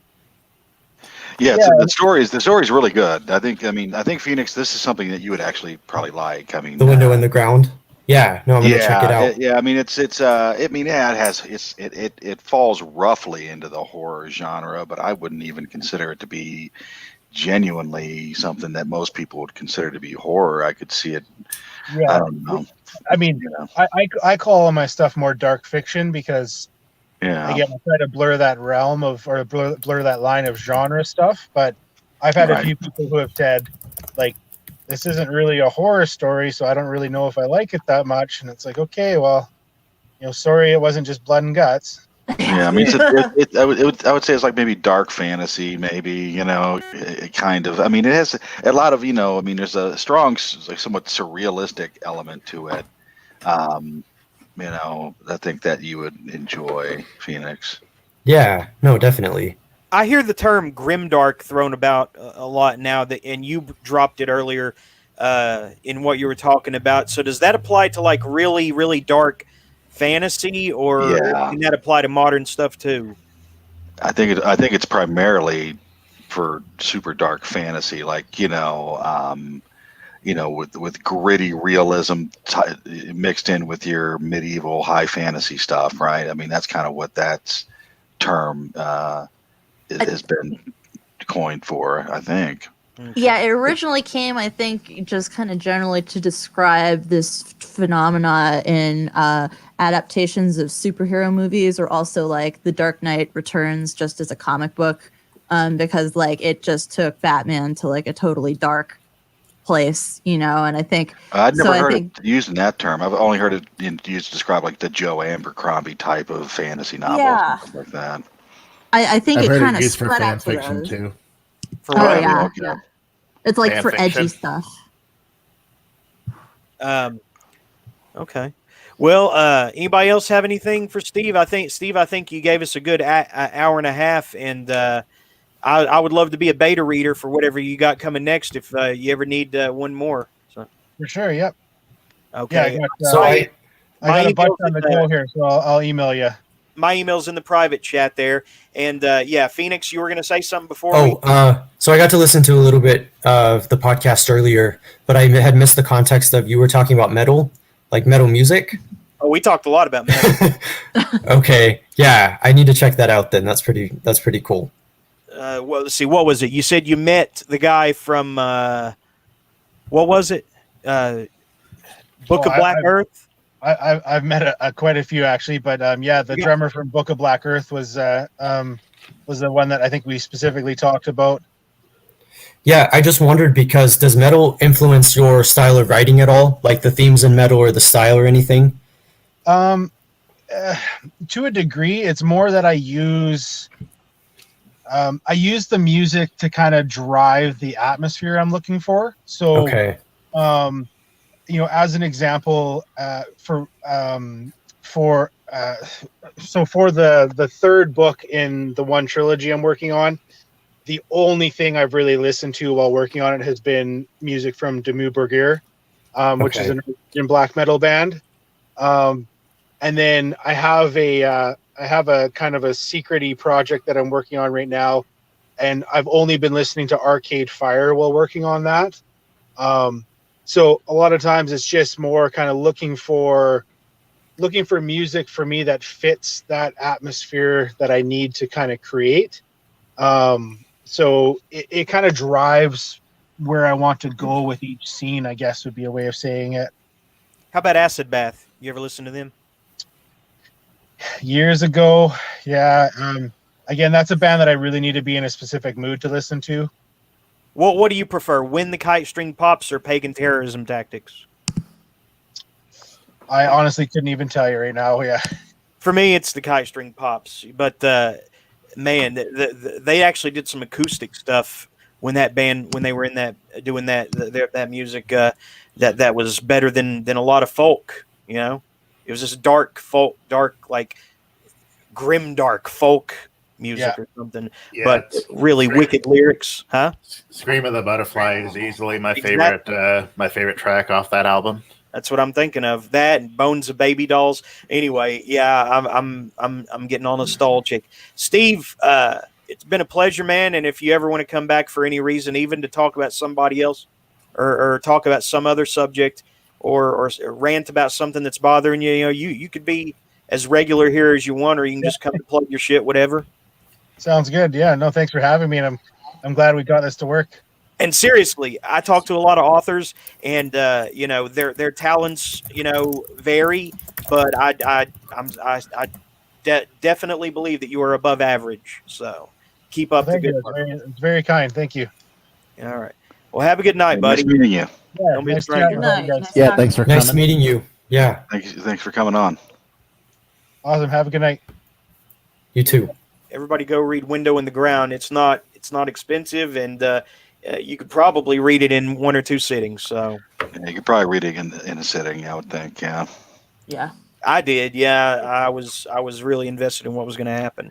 Yeah, those short chapters kept me going. I mean, I think I read it in 2 sittings, something like that. But yeah, it was really good. Mhm. What's going on with everybody? Phew. Not much, brother. Um, Just working. Yeah, just writing. Yep. Do you work from home too, Regina? Yeah, all I work. My writing is my work. So it's great. I write full time and probably about 4 to 6 hours a day on the average day, I would say. And yeah, it's great. Then the other days I just do covers and editing and typesetting and shit like that. Marketing. You do cover art? Yeah, I do my own covers. So it's it's a process. I think they come out really well, and I'm pretty proud of them at this point. It's every cover I learn more and more. So You did babysitter bloodbath then, right? no, that's the one I did not do that one, and I don't do any of my paperback covers. So the Dottie for You season 1 collection, which is available for pre-order on Amazon, coming out February 14th, readers, is a beautiful cover by a lovely artist named Lauren K. Kolasinskas, I think is her last name.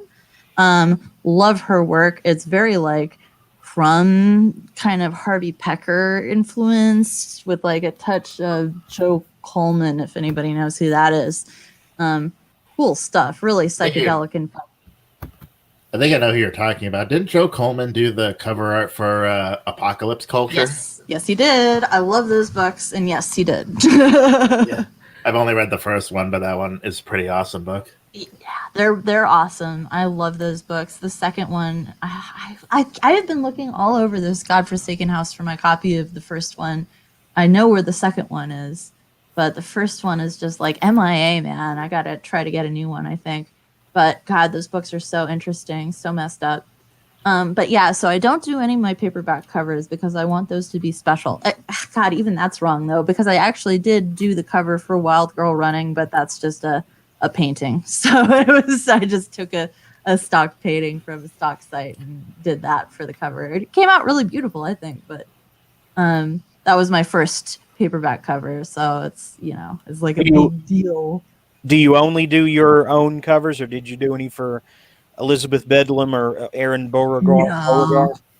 I would do covers for somebody if somebody commissioned me, but I just don't, I mostly just do my own stuff because I'm really, I'm like a one-woman shop over here. My cover artist. Oh, go ahead. No, I was just going to say. Good. My cover artist for my primary, my name, MF Sullivan, is Nuno Moreira, who's a Portuguese photographer who's just makes the most beautiful collages. He did the Lightning Stenography device cover that everybody seems to like, and the main covers of the Disgraced Murder trilogy. I actually just the other day updated the ebook covers of the Disgraced Murder trilogy just to be a little on market for Kindle a little bit better, because I love Nuno's covers. They're beautiful, but they don't evoke kind of what I think the Kindle action novel reader is looking for. So I kind of changed, I guess, the visual coding of the book a little bit to make it better, and it seems like it's doing a little bit better now. What do you use? Just regular Photoshop, or do you have some other program? Or yeah, I use Photoshop, and I get my photos from Deposit Photos for I think $30 a month is the package.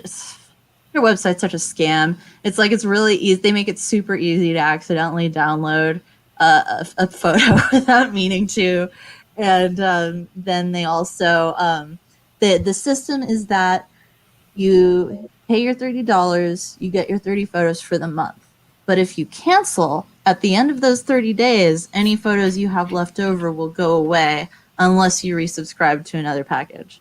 So I probably should start doing other people's covers, to be honest, because I've got like a backlog of something like 90 available stock photos. But, I'll get to it eventually someday. Here's what drives me nuts about these horror novel covers that you can buy. Oh, This one has been used over and over and over. The mutilation machine, I think, or the mutilation mechanism. I don't remember who wrote that, but they used that cover. Jeremy C. Shipp was going to use this for a novel called Lucky, and I don't know why he needed a Kickstarter to write it, but I think he ended up not writing it because it didn't get enough backers. I don't know what the connection is. I don't know why you need, a Kickstarter to write a book, but Jeremy C. Shipp is a pretty well-known name. He's won awards, but he used this same image for his cover.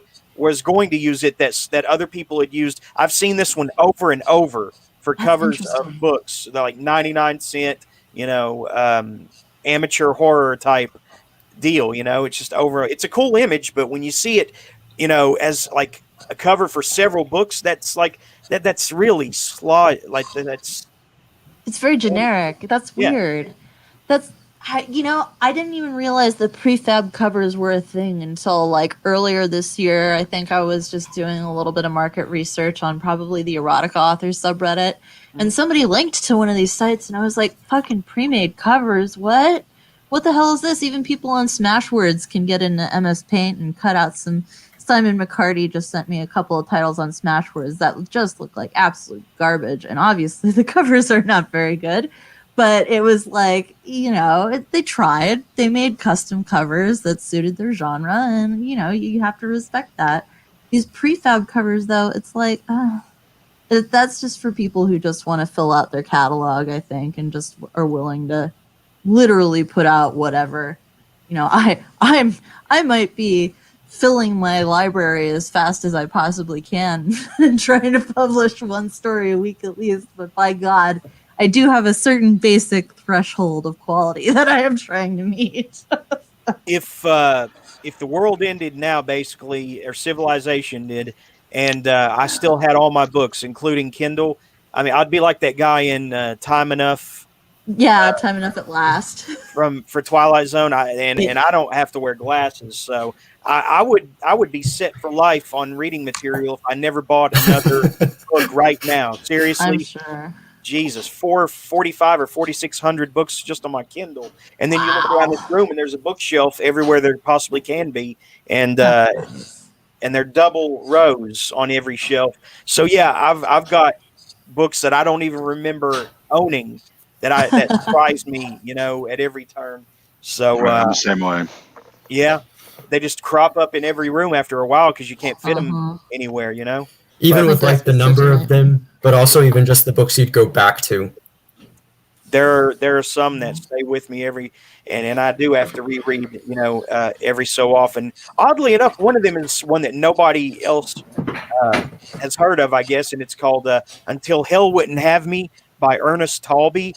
I mean, just the ending of that is just so hard hitting and bleak, and I liked these two characters. This trucker and this basically lot lizard that he picked up and, was taking to her destination to find her daughter. And just the ending just is so, hits you in the gut so hard with such despair that it's like I have to reread it every once in a while to see like how he did it, how he made me feel that. How did he make these characters, that are kind of, bottom of the barrel, character people. How did he make me like them so much, especially the girl that this hit me in the belly, Yeah. That's how I feel about Lolita. I listen to the audiobook version like once a year, and that's only recent. Usually I just read the paperback version because it's such a powerful book, and I really do. You described it perfectly. It's like, how the fuck did somebody write this? So it's like, it's such an amazing accomplishment, I love that feeling. Can you recommend me that book on Goodreads that you just mentioned? Because I can't seem to find it. Yeah, what was it called? I was looking for it too. I'll recommend it to everybody. Thank you. I saw it. It's called Until Hell Wouldn't Have You. have you, or wouldn't have you. Uh-huh. Until you looks like say? it. Until like hell wouldn't have you. Yeah. Oh, okay, I was thinking. I thought it was even hell wouldn't have you or something. Oh, Looks like it's a self-published book, and there's only like 2 reviews on it. which is a shame because it is really all that. When I describe it, it really is that good that it should have more. But I remember what Stephen King said about Kubrick when he developed The Shining. I think that he said that Kubrick is like the only director that actually physically wanted to hurt people with his movie. And I never really understood what he meant. Like, what was it that made him say that? Well, I think Kubrick had a very overbearing personality, and I think he probably did. I can understand. I think when I think about The Shining and Full Metal Jacket, and to a lesser extent Lolita, even Dr. Strangelove, all of his movies are like I would describe them as being aggressive in a way. They present you with challenging concepts, but specifically with The Shining, it's so isolating, and it's so just like you are trapped there with them, and you are, I feel like the audience, because we're so like positioned to identify with Jack Torrance for a while, especially as a writer, at least that's how I perceive the film. I just feel like, we are much like Torrance being assailed by the Overlook Hotel.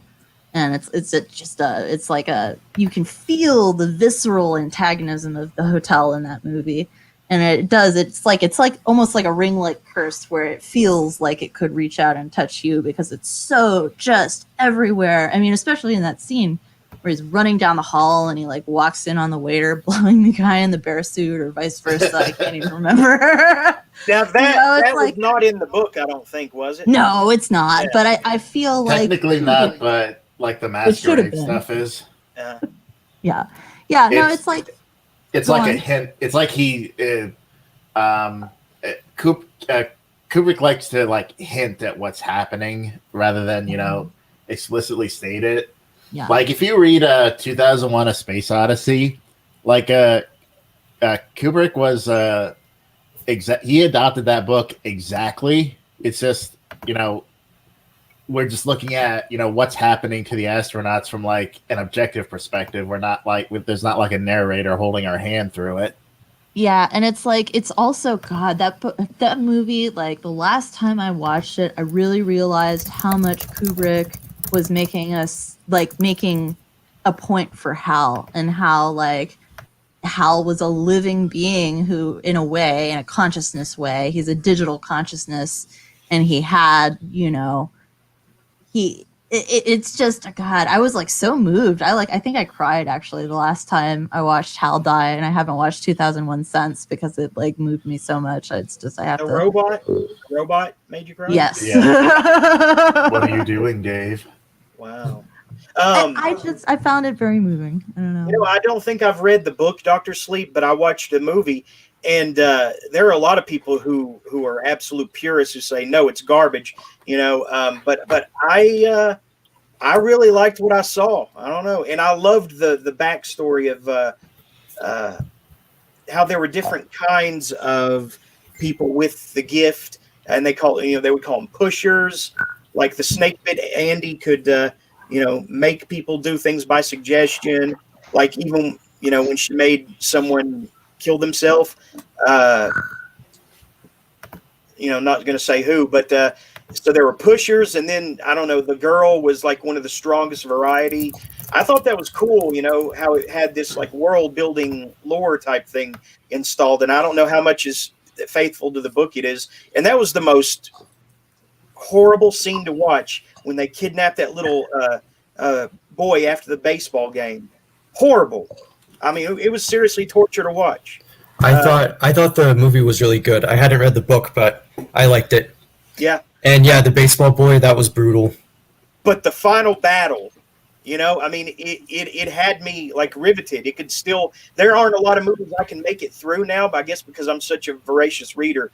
But that movie, I was on the edge of my seat the whole time, and I just hope that if I do read the book, that there's some stuff that's still there that the movie didn't, include. I hope there's something still to discover. So Dr. Sleep, it's more about like Danny with his shining ability and exploring that. Yeah, it kind of felt like it almost felt in that sense like the same themes explored in stuff like X-Men, like people with different abilities and the way in which that they interact in society. Well, just looking at the title or the reviews here, Gregor, you were pretty generous, 4 stars. Autumn Christian, 4 stars. I definitely trust. She doesn't review hardly anything anymore that I know of. And let's see, what was it? Edward Lorne. He's just outright calling it absolute shit. So, and he's a pretty trusted reviewer too. But so yeah, the reviews are all across the map on this. I liked it. It was a quick read. I was pulled through it, but my main criticism of it is that the protagonist, the girl, the protagonist, not Torrance, was too overpowered. So there was no real. I never believed that she was ever in danger, really. But she was still a little girl, though. She was still a little girl. But she was still a little girl. See, that's why I didn't in the movie. You didn't read the book, though. You're talking about the movie. I haven't seen the movie, right? I'm talking about the book, right? So in the book, she was just way overpowered, and there was never any tension related to that. I thought she was ever going to lose the ultimate battle at the end, right? Everything was too easy for her, too overpowered. So it was kind of like Rey from Star Wars. You know what I mean? Like. Mm. Hey, so my sister's tuning in, so we have at least one viewer, and we've got 3. So I don't know. No, I'm totally kidding. But I did bring that up because I did want to do my list, and I wanted her to be aware, but I didn't know if we were doing that yet. Do it, man. Unless Jeremy has big objections, but let's hear it. No, I'll do mine afterward. Just remember, Phoenix, because I know that you are sometimes. How shall we say, very verbose and can, really expound at length on your, thoughts. Try not to write a novel with each one, but just give us a hint, an overview of why we should read it, Yeah. So, I'm interested.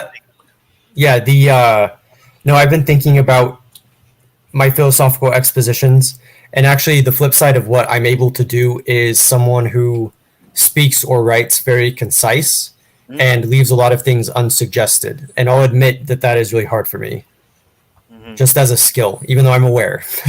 But yes, I can do like brief. Should I limit it to like 10, 20 minutes? Do you have a time frame? Because that'll help me focus. What, the overall thing? Yeah. Yeah, because you never know who else might pop in. Totally. And, I did have a special announcement. Okay. And plus, I'm going to do my list, and I'll try to be brief as well. But, so how much should I limit it then? Yeah. I'm not going to give any guidelines. Well, then I will. Yeah, then I will. I'll limit it. Okay. No, I'm glad you brought that up because I've actually been thinking about that. Leaving things unsuggested. So this is my list. Let's see. Take your time. I'll take my time not speaking and keep the suspense. Yeah, take your time, but hurry up. What are you trying to say? So my all-time favorite that I read this year, which does not count as part of my list because it's obvious, is The Talisman. So I don't need to say anything about that. But I did read it this year. I had 2 honorable mentions, which I put on this list because they were difficult to read, and I liked them for what they were. And I was going to say really quickly that part of the way that I constructed this list is by having it to where I didn't just focus on my favorites. I also focused on the books that maybe I normally wouldn't have read or that impacted me in some way. It wasn't like aesthetic or even the pleasure of the books necessarily. And the other component to this is I wanted to add plenty of books from writers that I know. I wanted to add Bram with Poem 3 a.m. I wanted to add Skullface Boy. I wanted to add Elaine. But I thought I would keep it focused. So the 2 honorable mentions, and I guess you can pull this up on Goodreads if you want, Jeremy. Gotcha. But Dahlgren by Samuel Delany, which is, I think, a very transgressive book, which is odd that we talk about transgressive and I have a completely different definition, even though I do actually think this book, even though it had traditional elements of science fiction and fantasy and very, very strong literary prose, it actually had a lot of really taboo subject matter. And I think Samuel Delany like really delves into that. So I liked it. There's also an alternate cover, which I haven't seen. Oh, no, it is actually on there. I like that cover. Yeah, it's the first one, that one. Yeah. That one is a cool cover that I think actually captures the beauty of the book, even though I have no idea what it is. But yeah, that's it's the one I have. Really? Okay, yeah. In the discussion. That one. So I mentioned that one as an honorable mention. The other one would be 1Q84 by Murakami. And I read that one because I really wanted to. It wasn't, and because I really like Kafka on the Shore. The thing that's interesting about this book is that I didn't like it as much when I read it because I felt that it needed to have more of a resolution / arc, and it didn't. But I realized later that the book really is genius, even if like it wasn't my favorite. Basically because of all of the risks he took. Like I didn't think it was really that enjoyable, but it's so like cinematic, which I normally wouldn't imagine as much for writing because I care about the language a lot. But in terms of what the book is doing in scope, really is really remarkable. Like he's a very good writer. So I had to give him credit on that. So he was the other honorable mention. Now to delve into the list. You put on your real list then, if that's not on your real list. No, I know, because I ran out of room. Okay. That was honestly why. Yeah, because I did want to add it, but okay. So so that covers those. So now onto the actual list. Okay, so Journal of the Plague Year by Daniel Defoe, not Willem Dafoe. It was a book written, I believe, in the early 1700s. He wrote Robinson Crusoe as well. I don't know if anybody's read that. I picked up that one. At the time, I didn't know about The Journal by Albert Camus. Not The Journal. The Plague by Albert Camus, which I didn't realize until later. But actually, the reason why I picked up this book is because it was about a pandemic. And the prose is beautiful. Probably because it's a little bit older, so it's had some time to sit like a fine wine. But I really like the writing in that book. I like what it captures. And one of my ideas that I extrapolated from it is thinking about how I think that things in life do wax and wane. And I think that that's a powerful message with thinking about how even pandemics pass, you know, even tragedies pass and natural disasters and various things. And that just gave me a lot of perspective. So I really liked that.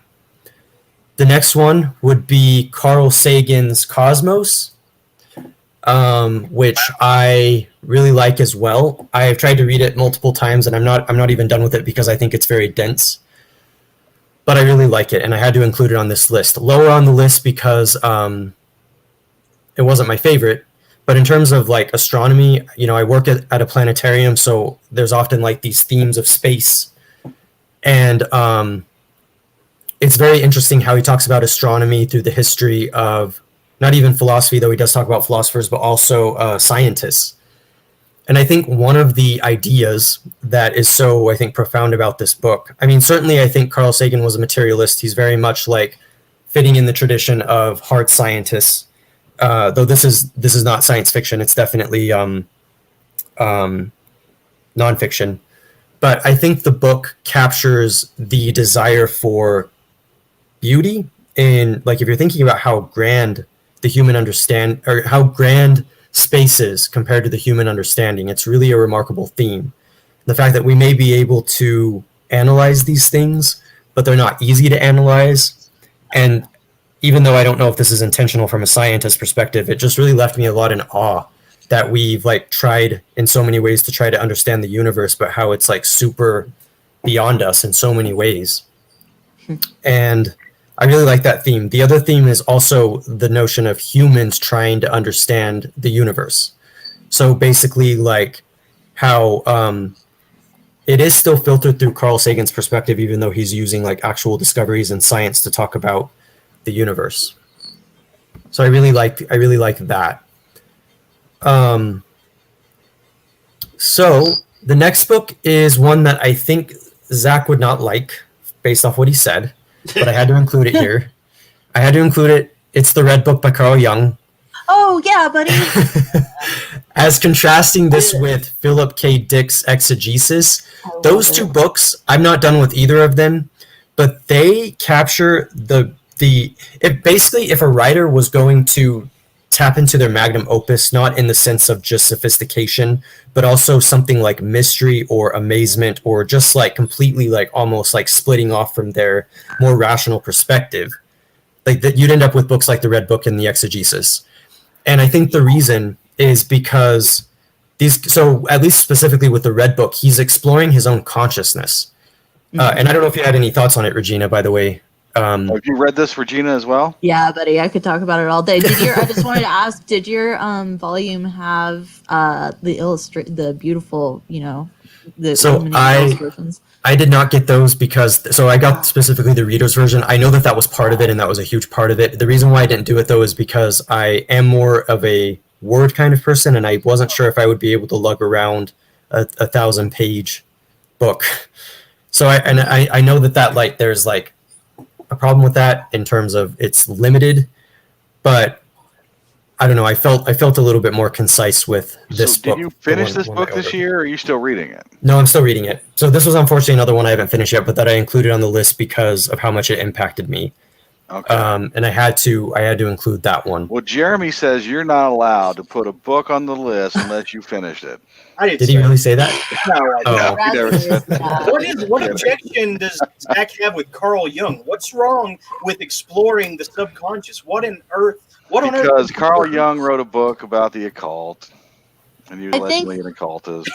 Yeah, I think. But the Nazis aren't. That's the thing that always gets me. He devoted an episode to with an expert, a self-professed expert coming on and saying the Nazis were not into the occult. That's what I took away. But everybody else throughout history was. But the Nazis actually really were. And some of these other people aren't. No, he was saying that Hitler wasn't, but the guy surrounding him were. He was. Okay, Hitler himself I'm probably just wasn't clarifying that what into the guy allegedly said was. Okay. That it was Hitler that was not into the occult, whereas his people surrounding him were. But I don't know. Anyway. So if I was going to understand the argument from like an intellectual perspective, I think Zach very much sees Carl Jung as being a pagan. I don't know why, because he's actually extremely spiritual and even I would say religious. He's very yeah. Yeah, I mean, I would say I would agree with that assessment based on what I know. In fact, what's interesting about Jung specifically is that he broke from Freud exactly for those kinds of reasons. He wanted to explore religion, he wanted to explore spirituality, he wanted to explore the mind and the unconscious, and he felt that Freud was way too reductionistic and materialist. So yeah, this is a book that I would like to read, but I can't imagine ever actually doing it. Yeah, I recommend it. And the reason why I chose this one to put on my list is because of the impact, as I said, in the sense that he very much is digging into the psyche. Right. And what's really interesting is like I'm a little bit skeptical of the notion of the archetype or the archetypes and the collective unconscious, in that it's hard to actually like prove as a scientific concept, even though I think in some of his writings he tries to do that. But I don't feel like that's the point. And when you actually look at this book, there is a lot of that playing out.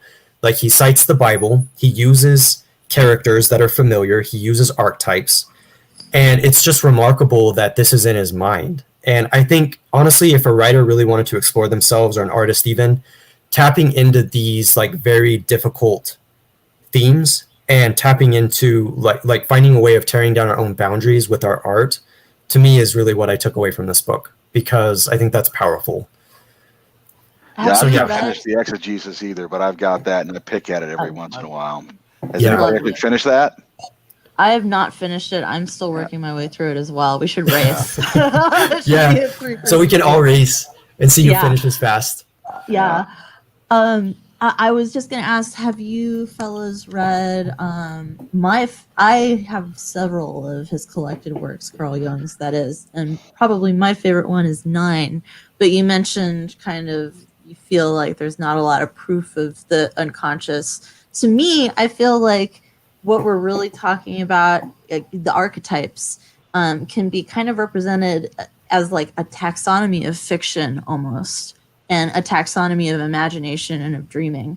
And I think in the way that birds and bees and all the other physical animals that we are able to apply taxonomy to are self-evident because we experience them, I think in the same way, the archetypes of fiction are kind of self-evident because we experience them, and the same thing is true of archetypes of dreams and active imagination like Jung.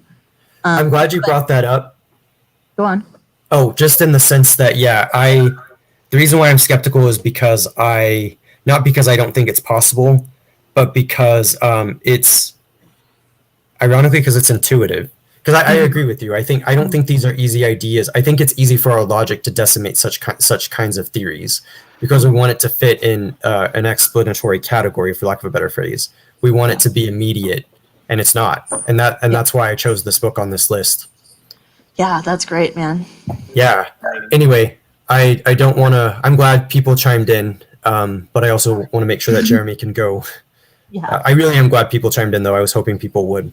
Read So his the collected works 9 if you haven't read it. Okay. Really Yeah, I will. What are you saying? You're kind of breaking up. What are you saying, Regina? Me? Oh, Yeah. I was telling him to read Carl Jung's collected works number 9. Okay, all right. That's what I was. Yeah, that's I've what I read did. part of Man and His Symbols. That everybody told me that was a good place to start. Yeah, Yeah, it that's a is. good one. Yeah, that's a very good one. Yeah. I haven't read any Jung yet, but I think it was either earlier today or yesterday. I actually read an article that talked about how there was one Japanese professor who was a sort of student of Jung. But when he came back to Japan, he realized he had trouble applying Jung's theories to a lot of Japanese folklore and so forth. He had a hard time or easy time? He had a hard time. Oh, why was it hard? I guess it's just trying to take this European idea and apply it to a Far East Asian. The European culture. idea of the archetypes? Yeah. It's Okay. like the ultimate argument of the article I was reading was that, fiction can't be divorced from its cultural context, and Okay. trying to come up with universal theories about fiction is not a very good project. Well, I don't know that it's not a very good project, but I think that, well, I don't know about universality, right? But I'm talking about, I think it's a fine endeavor to tackle, but I think you do have to understand that the archetypes in the Western mind are going to be different than the Eastern mind, I would think. And that's probably why it didn't graft, right? Well, I also think the mistake would be forcing that kind of, because if you force a model onto anything, of course it's going to implode. yeah. And so who was this protege that talked about this or attempted to take these theories back into the East and seemed to fail? Do you know? I can't remember his name. Because that would be interesting. Because that kind of thing, that kind of stuff, kind of fascinates me, right? When the difference between these. Because I mean, there is such a huge split between the cultural traditions, right? As far as just the stories and this, I mean, East and West, right? Yeah, I think the article was called something like "Why Folklorists Hate Joseph Campbell" or something like that. Okay. That's funny. That's fair, but I do think Joseph Campbell took some of these ideas in a different direction. Because I've heard similar complaints, but I feel like there's enough looseness in Jung's theory that you wouldn't force it, or like you have to apply it to certain situations. That's just my reading, though. I mean, I understand, because then otherwise what I would have to say is that maybe it is limiting to think of things in archetypes, at least as far as the scalability of it or the ease or the intuitiveness of it, that maybe it is hard to actually organize like personalities or civilizations or even just people. So, but anyway, the next book would be, so this, I'm not sure what this title would be, but just look up Lewis Gluck, because I have a collection of her poetry. And there's one specific I got once. Oh, so it's Louis, but it should come up if you type that. Yeah, so yeah, it's that one with the Saturn, the rings of Saturn. Yeah, so I have that one, and I've only read the first couple collections, but I was blown away with this book. So just to be clear, I describe myself as definitely having a bias toward, well, not even bias, but well, what I would say is that I write experimental fiction, I write experimental poetry, but some of that is because that's kind of what I've internalized in college. And so I'm always looking around for different kinds of writers. And one of the problems that people often think of poetry that is often not experimental is that it's sentimental. So it's not very good. You know, writers like Mary Oliver, as an example, I think has gotten criticized for that, or even Shakespeare might be too generic. But the thing is, Lewis Gluck is like a little bit in between both of those traditions. I don't think that she identified at all as experimental, but she's very, very interesting with language without making the language like too much of the point. Because it is poetry, but she's also saying something. And I just love that balance because I think that's hard to achieve. And again, I'm not even saying she's influenced by experimental literature, but I like this book because it challenges my taste or my internalized taste, and it forces me to look at poetry in a different way, which is always what I'm doing. So I really appreciated her poetry for that. What is her focus generally? Well, speaking of the mundane, I mean, she does very much focus on everyday experience, but the words are so beautiful. Like, yeah. So, I mean, I wouldn't start with this one because this is basically her collected works. I mean, I think she's still alive and still writing, so she's probably still written like 8 years of poetry at least from this point. But I really like that it challenged my perspective of poetry because I don't find it sentimental at all. I find it extremely creative, and she did win the Nobel Prize, so that was probably there are reasons for that, and I just find that remarkable. So Did win it? Yes, she did. I don't remember what year. I think, yeah, winner of Nobel Prize, I think in 2012. So She's still alive? yes, I think so. Yeah. I know you're not a fan of poetry, Jeremy, but you might like this book or one of her shorter books, like, forget what it's called, but any of her shorter books because just that like very like focused kind of ability of writing. Because it doesn't feel distracting like the poems that she's writing, and there's enough of a narrative. But anyway, that's just my thought. All right, I'll borrow it from archive.org. Yeah. Give it a look. Yeah, and I'm not saying you have to read it, obviously, but Cool. the next one is Hamlet by Shakespeare. Speaking of Shakespeare, yeah.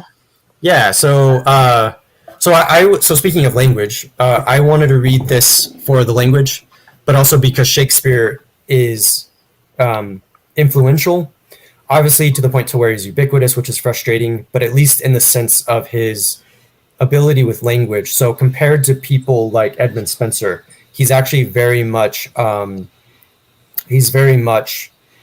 would say, easier to read than Spenser, because Spenser was like using an older style, even at the time, which was in the Renaissance. But Shakespeare, the writing is just familiar enough to like really like internalize this beauty of language and ideas. There were a couple parts, though, I'll admit, if they were like acted out, it might come across as a little bit cheesy. But I think that's more because drama is always like capturing different elements, and it's not so much. It's more the way that we like think about dramaturgy or drama. I don't think it's actually the play. I think it's the way that we interpret stories. But yeah, I mean, it's Shakespeare, so you can't go wrong. Have you gotten a chance to see Hamlet or any other Shakespeare live? I need to. I haven't. Well, I have seen Shakespeare live, but not Hamlet. What do you think it is about the character Hamlet that endures so much? Is it that he tries to be a good man in an unreasonably bad world? I've heard that a lot. And Yeah. Since Jeremy's a pretty good reader, we should get him to recite the "Alas, Poor Yorick" monologue sometime. Yeah, maybe. Yeah, I think That'd be I cool. have before actually. Yeah, I'd like to hear that.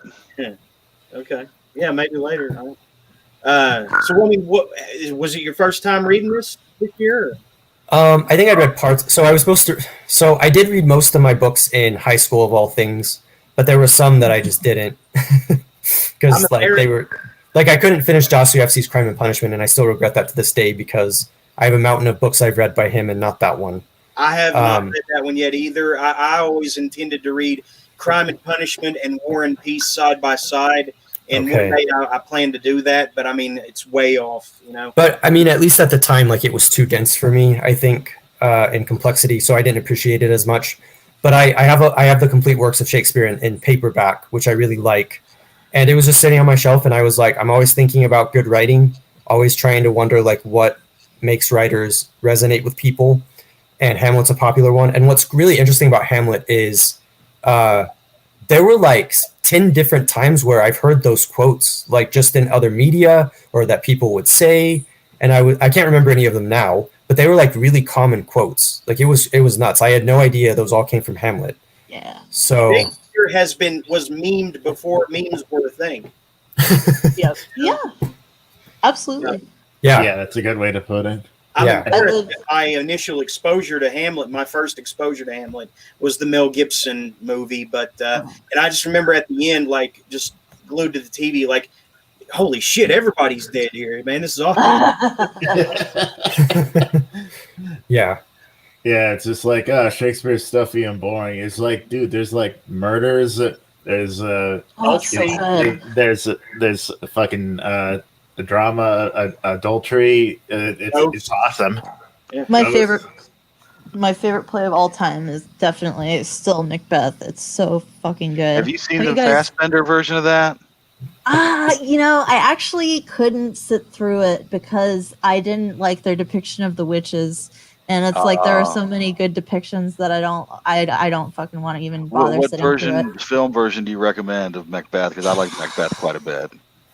Boy, that's a really good question. I'm mostly into it because I live in a town with a Shakespeare festival, and I had read it before, but then they put on just an amazing production in 2019, and I think I saw it something like 5 or 6 times in that year because it was so good. And obviously it runs for the year, and then they're never going to do that particular production again. So it was like, see it and absorb it as much as you could. And it was just, I loved the production. It like really put a lot of interesting emphasis on the Macbeths having lost a child, which I think is kind of a trend because I think that's what the Fassbender movie kind of went for.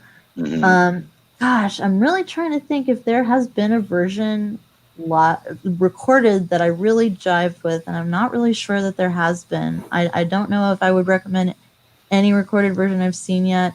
The thing I'm maddest about for this, well, I'm mad obviously about a lot of things with 2020, but someday when things are normal again, I would really like to return to New York and get a chance to go to Sleep No More, which is like an interactive kind of weird, not really escape room, but not really, definitely not traditional performance kind of version of Macbeth, which is supposed to be really interesting and a cool experience. But anyway, I'm sorry, I did not mean to hijack.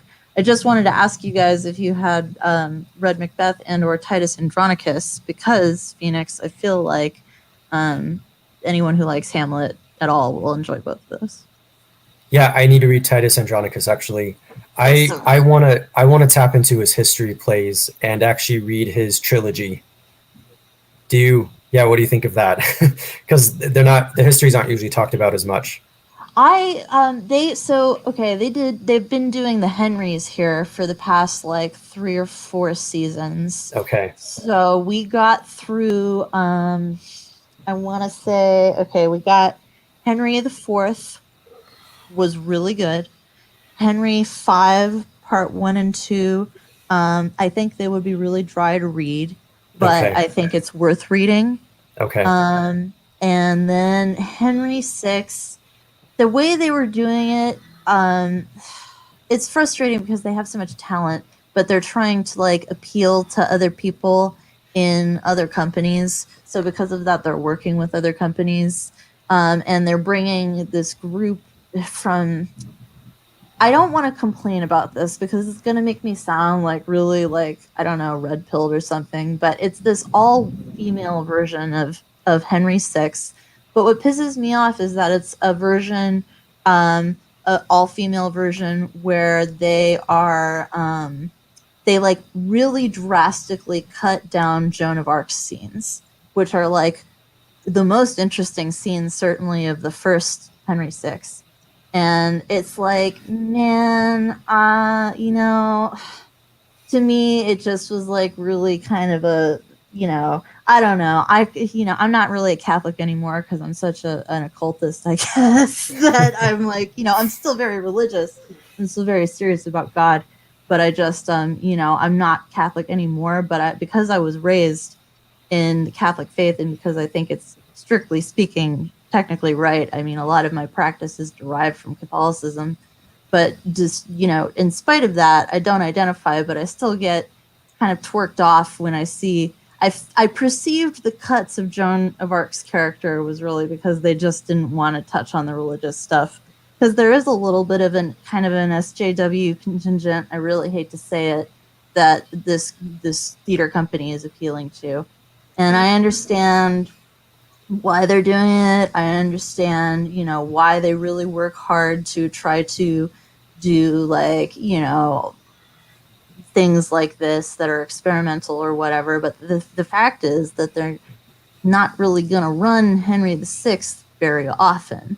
So it's like when you do Henry VI, I guess I would prefer that they do Henry VI as like just a pure version, so I can kind of see how it's supposed to be, instead of seeing like an all-female version that's like drastically cut. I mean, every Shakespeare play is going to be cut a little bit per production. Hamlet is like 5 hours if you run it the whole text. So because of that, there are quite a few scenes that are traditionally kind of cut. And the version I saw, man, it was the coolest, you guys. I didn't realize it was going to be like this. It was a doom metal Hamlet. That sounds awesome. So cool. It was badass. We have a beautiful Elizabethan theater here. It's a replica of the Round in London. And it's like the Globe, excuse me. And it's like so beautiful. You can see the stars, and there's a big balcony, of course. And so it was like I sat down, and I think we might have been in like certainly the first couple of rows, but maybe even the front row that year. I can't remember. And it was like there is like a big drum set up in the balcony, and I was like, "What is this?" And then like this huge metal dude comes out with the long hair, He's got a guitar, and it was like, what is this? It was this awesome Hamlet with this great doom metal like atmosphere and music and cool stuff going on in the background, and it was grimdark, actually, is a good way to describe it. It was so good. That sounds really cool. I do want to make sure Jeremy gets to go. Sorry. No, you're good. I appreciate it.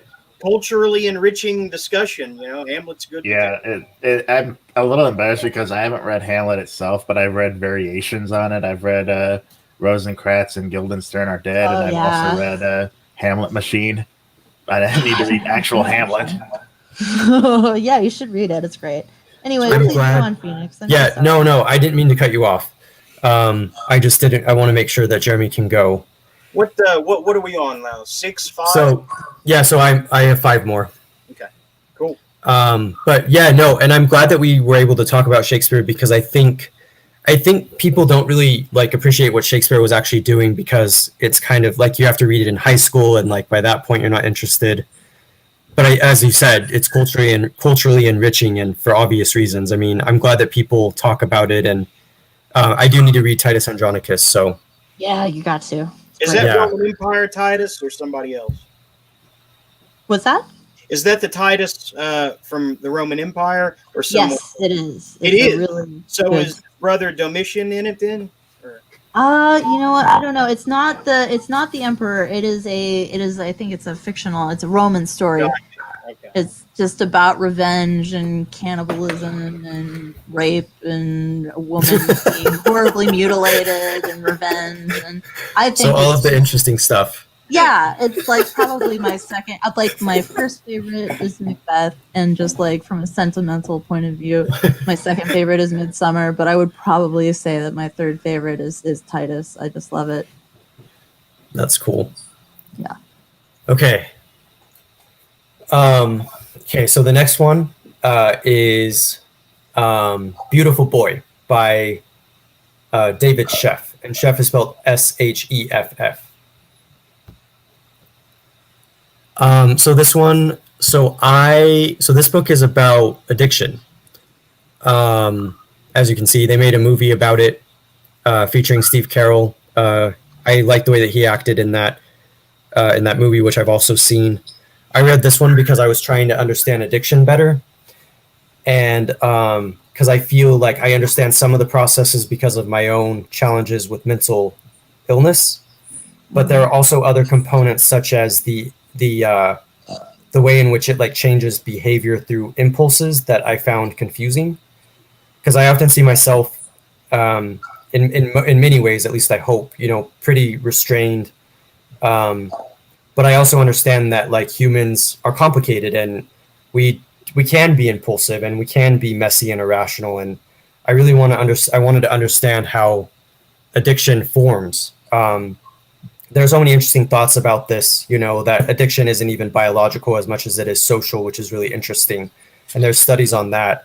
But this book is basically literally, so the companion piece, which I haven't read too much of yet, is Nick Sheff's Tweak. But Tweak is from the perspective of Nick Sheff, so David Sheff's son.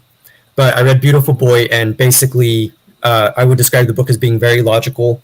It talks a lot about the science of addiction, and there's a lot of elements that deal with just like what it's like to have a relative that you love, be torn away by drugs, especially the really hard drugs like methamphetamine and heroin, and how strong that grief is, and how David's just trying to understand what's going on with his son because he cares about him. I mean, how could he be so unhappy if like they have everything, and they have love and everything.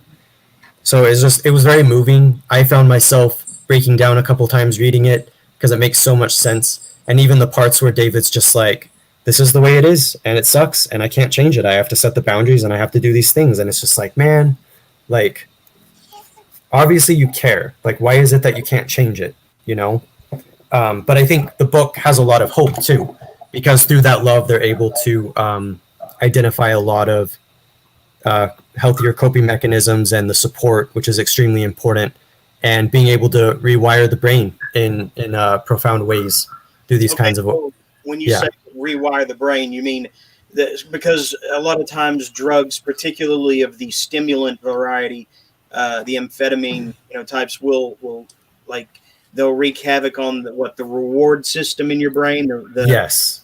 So the way that I understood it in the book is that it depletes your dopamine receptors. So dopamine is when you feel pleasure. So dopamine is released when you feel pleasure, but the receptors get hijacked by the drug. So basically you need more and more of the drug to even get any kind of high because your receptors are depleted. Have you ever seen somebody like that you could tell they were on stimulants, whether it be like crack, meth, or even just Adderall, like prescription variety stimulants, that they can't be happy? And I mean, I've taken diet pills, and I've veered into the more extreme kinds of stimulants, recreationally, and I can say that I may have felt juiced up and jazzed at the time, but that didn't change the fact that my jaw was clenched like a motherfucker, and it was sore for like a week afterward, like every time. And that's why, I'll only go on a bender like every few years with that stuff. I'm not saying do drugs, but if you're going to, maybe downers are at least safer than any kind of uppers. And that's my take on it, But I have never been into uppers, and I've always disapproved of them. And personally, I hate them. I used to work at a convenience store, and I could tell when people were coming in. There was a very nice couple that were always very polite, probably because I wouldn't have given them their cigarettes if they weren't. But the woman's eyes, you just like, they were going crazy. You can tell when people are tweaking. It doesn't feel good, even though they think it does, because they're so tight and wound up that like their muscles and like I said, jaw, that they're sore for days afterward, unless they keep doing it. I mean, well, the hard thing about it is, that the drugs really do hijack the person. I mean, at least that's the kind of impression you get with David dealing with his son. Because obviously, like, he really cared, and he was like trying to figure out like why it wasn't enough to help him. And it's basically because you're basically in a different world at a certain point, which I think is what makes the drug so dangerous from reading the book. Yeah. Well, did he live or did he die? So he's still alive. Yeah. So Nick is alive. And last time I saw, he's been sober for 8 to 10 years, roughly. Okay. So it was a lot of struggle, but he's made it. And he's on Twitter, actually. So, and I think he might still be writing. Nick Sheff is a writer, too. I've read a couple of his books. But Tweak specifically is I didn't include it on the list because I haven't read it, at least most of it. But often this book is recommended with Nick Sheff's book because they go together. It's the two different sides of the perspective type of thing. Okay. So, yeah. Cool. Yeah. So the next one is called The Power of Babel by John McWhorter. I would just type in, Power of Babel and should come up. Yep, that one. Oh, the language one. Oh, yeah, so it's EL. Yeah. So my friend recommended this one to me. Oh, it's the first one. My friend recommended this one to me. And I haven't read all of this book yet either because it is really dense. And I'm not even sure what he's doing later on in the book because it gets very technical. So I'm not sure how it all relates yet. But at least the first half of the book, what I really enjoyed about it was the way that he described language itself, like from a linguist perspective, not a poetry perspective or writer perspective, is the way that language doesn't follow like the kinds of norms that we would expect it to. So like languages, if you're comparing them, they're very different from each other, which is amazing. Like how different they are from each other. And it's because they follow different rules. There's this notion that he uses called growth, overgrowth, which is where languages kind of end up adding like new rules just as we use them, which is amazing. Like it's like language really is this organic thing. If you remember Burroughs' expression of language is a virus from outer space. So it's this thing that just continues to, granted different traditions, but it's this thing that evolves, which is really remarkable. And the idea that I took away from it, because I'm very much influenced by Chomsky's, Noam Chomsky's ideas of language, comparing them with this book specifically. Because what I ended up with, just to summarize this, is that language is infinite, but the reasons are unexpected. We already know that language is infinite because of, at least you could argue this, because of context and because of the way that language works and the kind of endless interpretations of words and some other reasons. But what's fascinating is language also doesn't technically need to follow a rule. So when you're talking about pigeons and like languages that form from when there's like a clash of different cultures, those form out of necessity. So like when workers are out on the field, like they have to be able to communicate. And so language is extremely organic. And I'm so excited by that idea because it really has a lot of implications for writing itself. The idea that there is no standard language, there's no standard English. We just assume there is because of norms and because of culture. But actually language itself is much more organic. You know who needs that book, Jeremy, is your fucking the MMA buddy, your flat earther friend. Oh yeah, He definitely would what was benefit it he from said? this book. What was it he said? Oh, all kinds of shit. 1 + 1 does not equal 2. If I were to show him this book, what do you think he would say? You could say, man, that's just a book. That's not anything. You're not That's showing not me information. anything. That's just a book. That's just a picture. What is that book gonna tell me, man? I need to experience it. Can you experience words? Oh my god! I was contemplating. Jeremy, let me tell you, that guy fucking threw off my whole fucking week. I did not write for a week because I was Seriously? so shook. I was so shook that someone could think that way.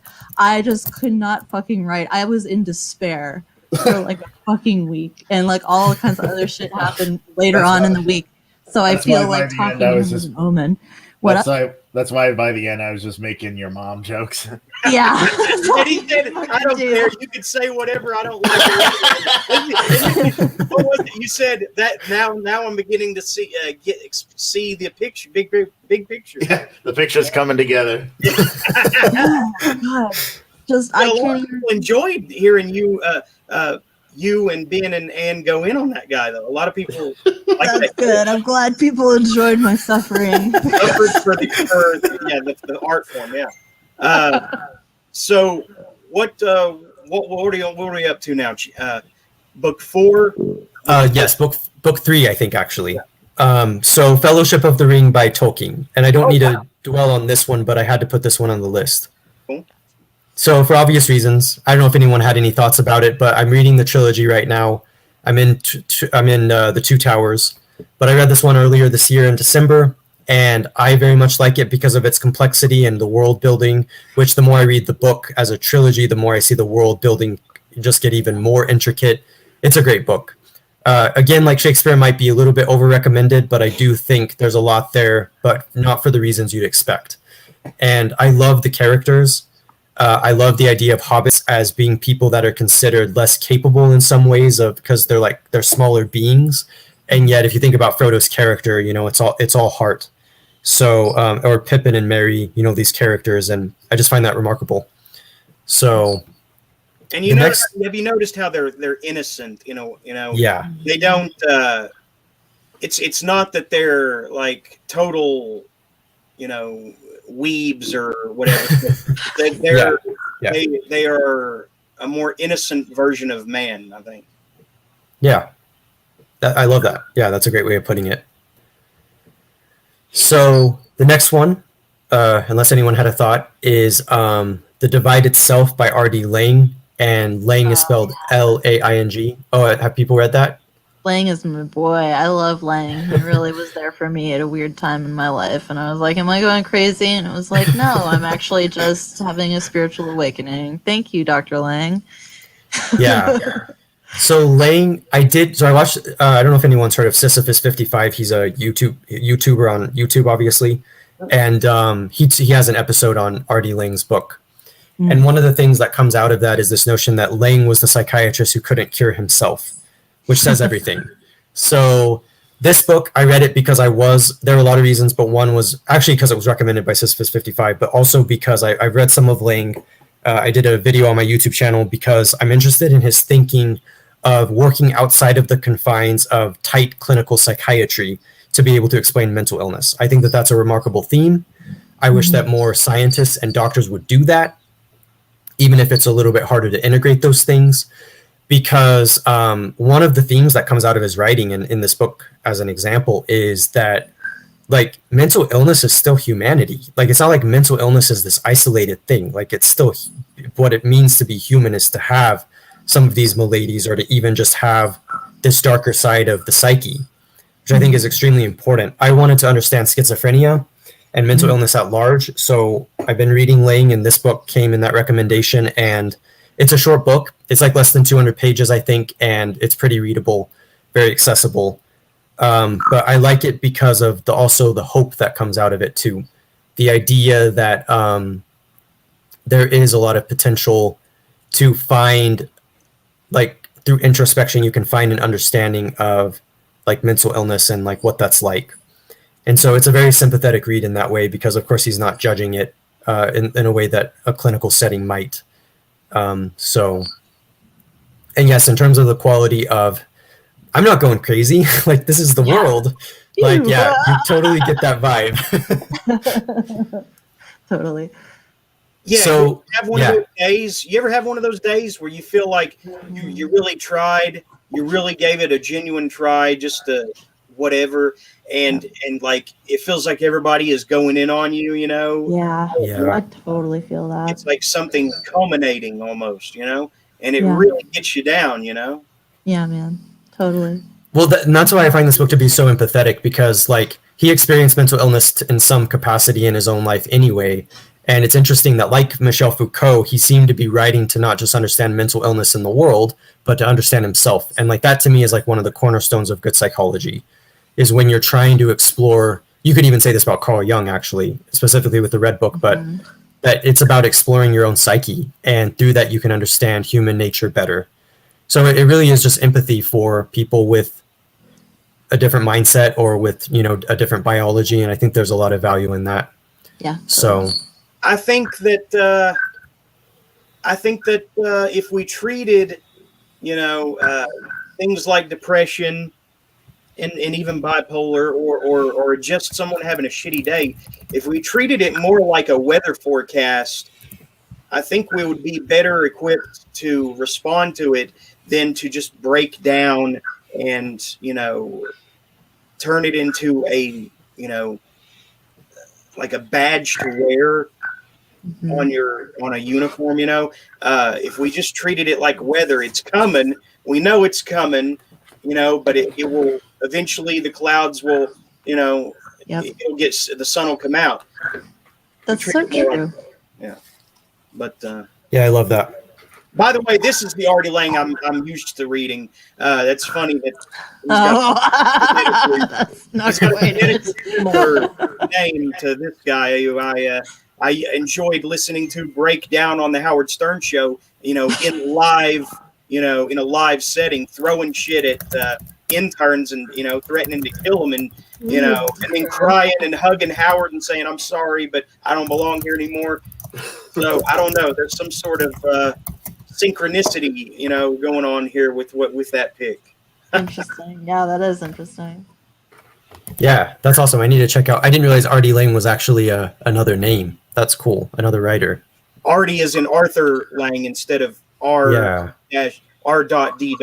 So what was number 2, or is it 1? Oh, so yes, that was number 2. So number 1. And yeah, Foucault even came up in the recommendation. By the way, I think that one is the madness of the madness and civilization. So I often do cite Foucault with, Artie Lang with Foucault, more than people like Freud, because I think Freud looked at it too clinically.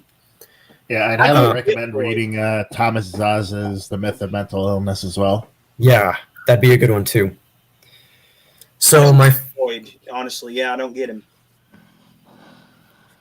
I think he was reaching with a lot of his ideas. Thomas Zaz? No, Freud. Oh yeah. You secretly want to fuck your mother, so you should do cocaine about it. Exactly. Good. Yeah. No, I'm glad you like this recommendation actually, because I think Lang isn't not that he needs to be mainstream, but I think he's less known. But I think, at least for me and writers like that, have had a huge influence on how I look at my own well-being. So that's not number 1 though, is it? No. So number 1 will be The Chocolate War by Robert Cormier, and Cormier is spelled Cormier. Yep. I've heard this one mentioned a lot, but I have no idea what it's about. So have you read it, Regina? No, I have heard about it, but I've heard about it a lot of times. So this book is about Catholicism. Interesting. Yeah, well, and it's not about Catholicism. So basically, it takes place at a Catholic school, one of those like not even reform schools, I think, just like a Catholic high school. And it's very interesting how there's this, and I don't want to give too much away, but there's this group called the Vigils, who are this kind of like underground anarchy, like they're controlling the school, basically. And so Jerry is the main character, and his mother, you find out early on that his mother died from cancer. And this is an important point because it shows how it influences him. The Vigils immediately pick up on him, though, when they see him playing football and being in the new school. So they tell him that he's not gonna. So to make a long story short, they decide that the people in charge of the school decide that they're going to sell chocolates so they can make money, and it's implied that that money would be embezzled. So it's like not really. So there's already problems with wanting to sell the chocolates, and people know this. But the Vigils tell, as a form of defiance, they tell Jerry not to sell the chocolates. But you don't know this quite at the time until a little bit later. But what this hinges on is he decides that when everybody's like selling the chocolates, he decides that he's not going to sell them, even though he doesn't have to do it for the Vigils anymore. And that's when he really stands out, and that's when it sucks. I won't give it away, but he basically like suffers because of his decision. And this is at a Catholic school, which is supposedly religious and like caring, hopefully. Of course. Yeah. But instead, it's like these Vigils and the people in charge are just so corrupted, and it's painful. But it's like, wow, like that seems like the world sometimes. Yeah, it's a good metaphor.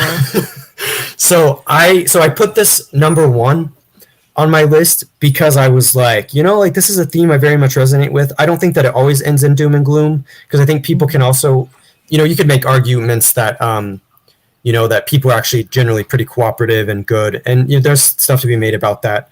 But I think what's valuable about the book is not so much where it lands on that point specifically, but the idea that, well, a few ideas, but one of which is that innocence can still be punished, even if it hasn't done anything, obviously, because it's innocence, which is a powerful theme that, like, the world doesn't care.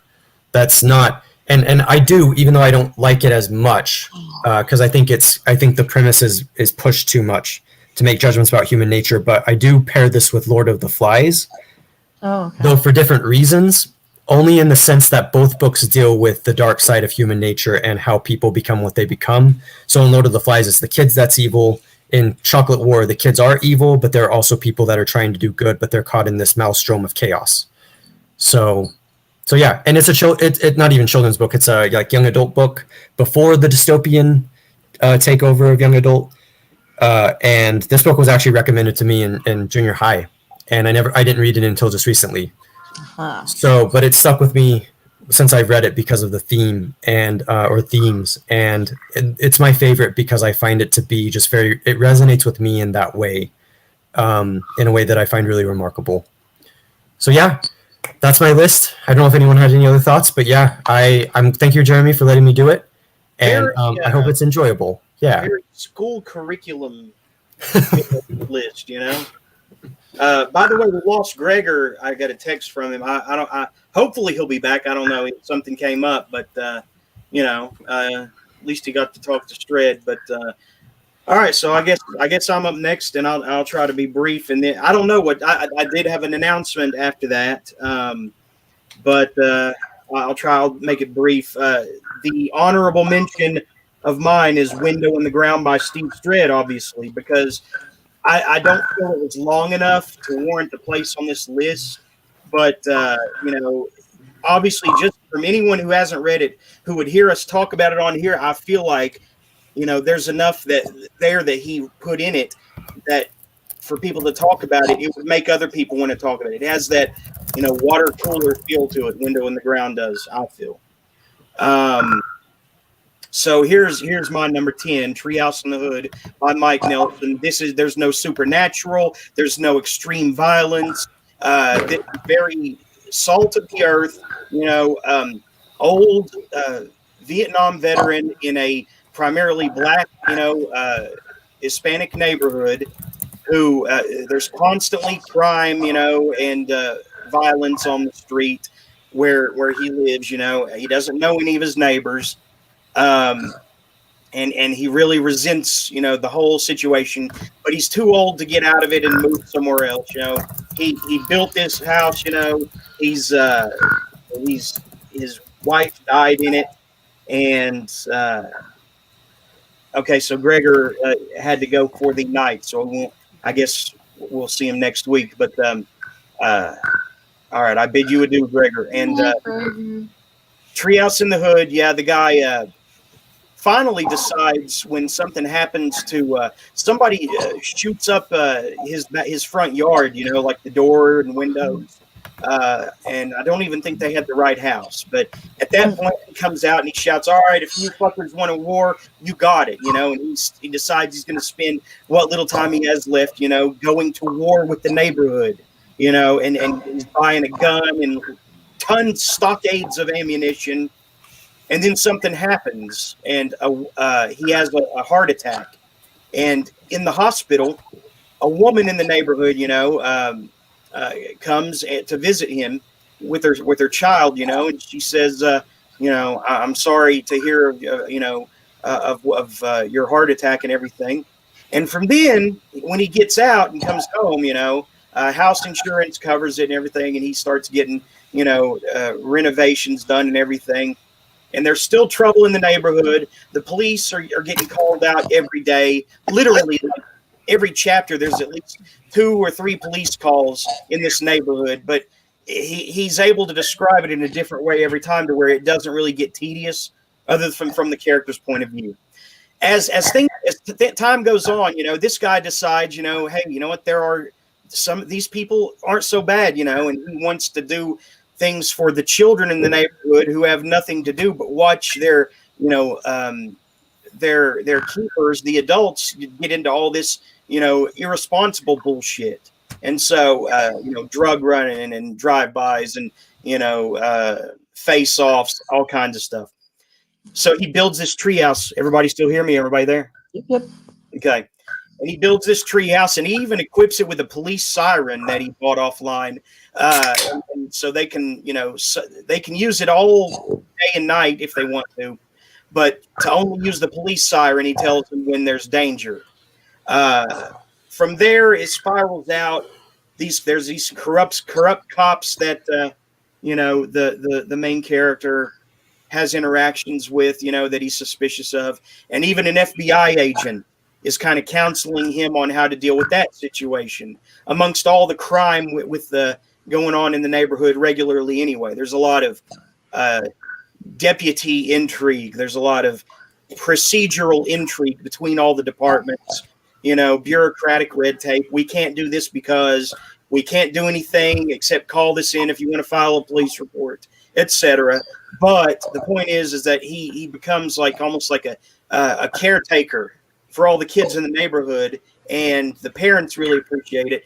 And so it was a really lighthearted read, and I mean, the guy's 89, so it's amazing that he had enough energy to do what he does in this book anyway. But yeah, this one surprised me. Like I said, there's nothing weird, surreal, supernatural about it. It's a real salt of the earth, feet on the ground story. But I would recommend it. And I bought this thinking that it was the Mike Nelson from Mystery Science Theater. But yeah, that's what I was thinking about. That's Mike Nelson. So he wrote Death Rat, which I haven't read yet. But this is a different Mike Nelson. Yeah, it's good shit. Ooh. Number 9, Karnov, Phantom-clad Rider of the Cosmic Ice. I talked to 2 of the 3 authors of this one a few months ago. You remember, Ben, right? Yeah. This Karnov guy has a really awesome superpower, and it's in this almost like medieval / Hyperborean time, like Conan and whatnot. Cool. Yeah, that's what I was thinking. It looks great. And the cosmic ice is this superpower that gives him an edge over supernatural, opponents, mainly vampires and witches. And he actually gets counsel from the beheaded, the head of a witch that was beheaded at one point, and she helps him attain the cosmic ice ability. He also befriends a vampire who hates his own kind at one point, and the guy drains the blood of an elk and then uses him as like a red-eyed, glowing red-eyed steed to fly beside Karnov as he's traveling to meet his vampiric opponents. Really wicked, like old school, but like heavy metal album cover type feel to this one. I genuinely just was rocking with it the whole way. And one of these guys is in a metal band. I think it's Byron Roberts. He's in a heavy metal band called Balsagoth, which is that like black metal? Yeah. And he's Balsagoth is a Lovecraftian god, one of the lesser known ones. So he had a metal band, based around that name. And the other 2 guys wrote it with Byron's overall oversight. He kind of mapped out everything, and they carried it out, I guess, the on a minutia level, Number 8, First Book of Beaver. Vast climate change basically ruins the world. And this child whose parents die prematurely, before they're able to raise him to even, adolescence, he's left alone, and this family of beavers basically take him into their dam and raise him. There's a huge communication gap, but oddly enough, they're able to, suss out, their relationship, what the human infant needs, that they bring him like food wrappers, and eventually he's able to learn to read by that.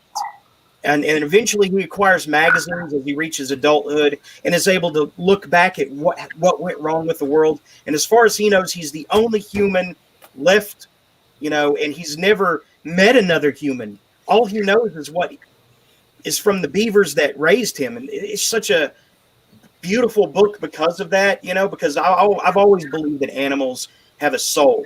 There is religious doctrine that says they don't.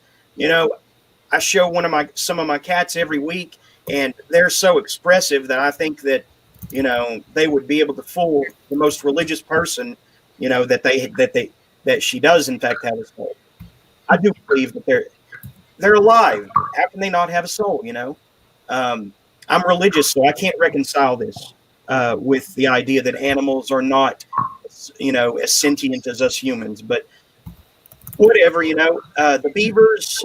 At one point, when the guy starts to set sail, he learns how to, operate a boat, and he sets sail, and the beavers follow him all the way, into saltwater territory, where it's not exactly good for beavers, because beavers are freshwater creatures, right? Is that correct? Because I may have it backwards. Yeah. Beavers are freshwater, so they follow him even as he's going into saltwater levels. He just wants to see what's out there, because he doesn't know. All he has is what he reads in long since irrelevant literature and magazines, But this is really the heart of the book for me, is that he learns this system to talk with beavers by patting the water, right, in a rhythmic, percussive way. He pats at them the three percussion signal that says, go back or stop, but they keep going. They keep following alongside him, swimming beside him on the boat. And oh my God, I'm about to tear up even thinking about it. It was so beautiful. They would not go back, and it's like it almost puts them on a humanistic level because of their loyalty to him. He became their tribal leader when he rose to adulthood, because he learned to do things that beavers can't do. See what I'm saying? Yeah. This book, man, I can't recommend it enough. Gregor made fun of me for because I got several episodes straight. I wouldn't shut up about it. But I mean, that scene is the heart of this book. And I speak to Ray Stasko, the author, occasionally. He's not in good health at all. But I think this guy actually had a mainstream publishing deal at one point with Animal City back in the 80s, I think, and he turned it all down so he could write the stuff he wants, like the Beaver, Percy in Paradise, John, Space Baby in the Bastard Universe, stuff like this. These are all things that the mainstream publishing world would have rejected at the time, and probably still would today. But at least he's writing what he wanted to write, exactly how he wanted to write it. And so this is one of my favorite authors. And, I pray for some sort of recovery for him. But, I think his writing days are behind him based on what he told me, so in confidence. So here's another one Gregor gave me shit about because I wouldn't shut up about it for so long. But this is the best vampire series I've ever read. There's one more below it called the Knuckleball series or Knuckle Supper series with like these weird dope smoking vampires. But this one is king for me as far as good vampire literature post Twilight and post Sookie Stackhouse world, Okay. Church Mouse is one book, and then this is Church Mouse book 2, The Change, where the main character, and I'm sorry, but I have to spoil this to justify book 2, she asks them to bite her and make her one of them. But see, the way that R.H. Hale describes the transformation process, it almost sounds like, it almost sounds like getting cancer, the torture that this character, Rona, goes through in order to become a vampire. And I mean, so that by the time that she's done transforming and they bring her like blood in a little, baby bottle, basically, unless I read it wrong. And,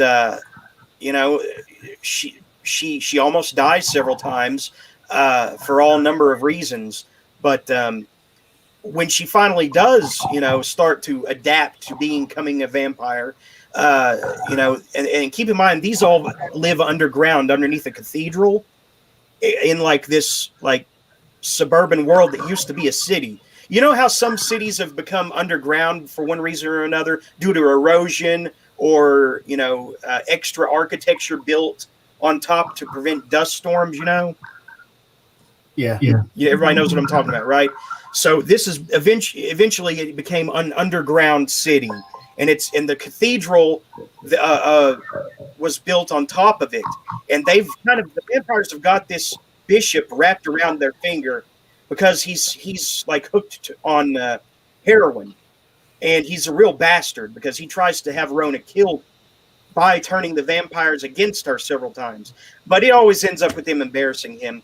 There's a lot of character intrigue with other vampire clans, but not in a hackneyed way like with Vampire Diaries or True Blood or Twilight. I mean, it feels like how vampires would really be if they were real, and had to hide. And it even reminded me of Lost Boys when they take Rona out on her first hunt where she actually kills someone and they don't have to, extract the blood for her. I get a very Lost Boys feel from how fast it happens. I mean, we've all seen Lost Boys, right? Wait, what was Lost Boys again? It was a vampire. It was a classic vampire movie, man. Come on. Stephen King, I think, actually, too. No, Stephen King didn't write Lost Boys. Whitley Strieber wrote a novel called Lost Boys, but I'm talking about the movie. Oh, I'm thinking of the others. I'm thinking of the other vampire story. That's right. Sorry. Kiefer Sutherland. Well, anyway, this book is the real deal, man. But definitely start with Church Mouse Volume 1. If you're going to take up the series, but this is the superior book to me.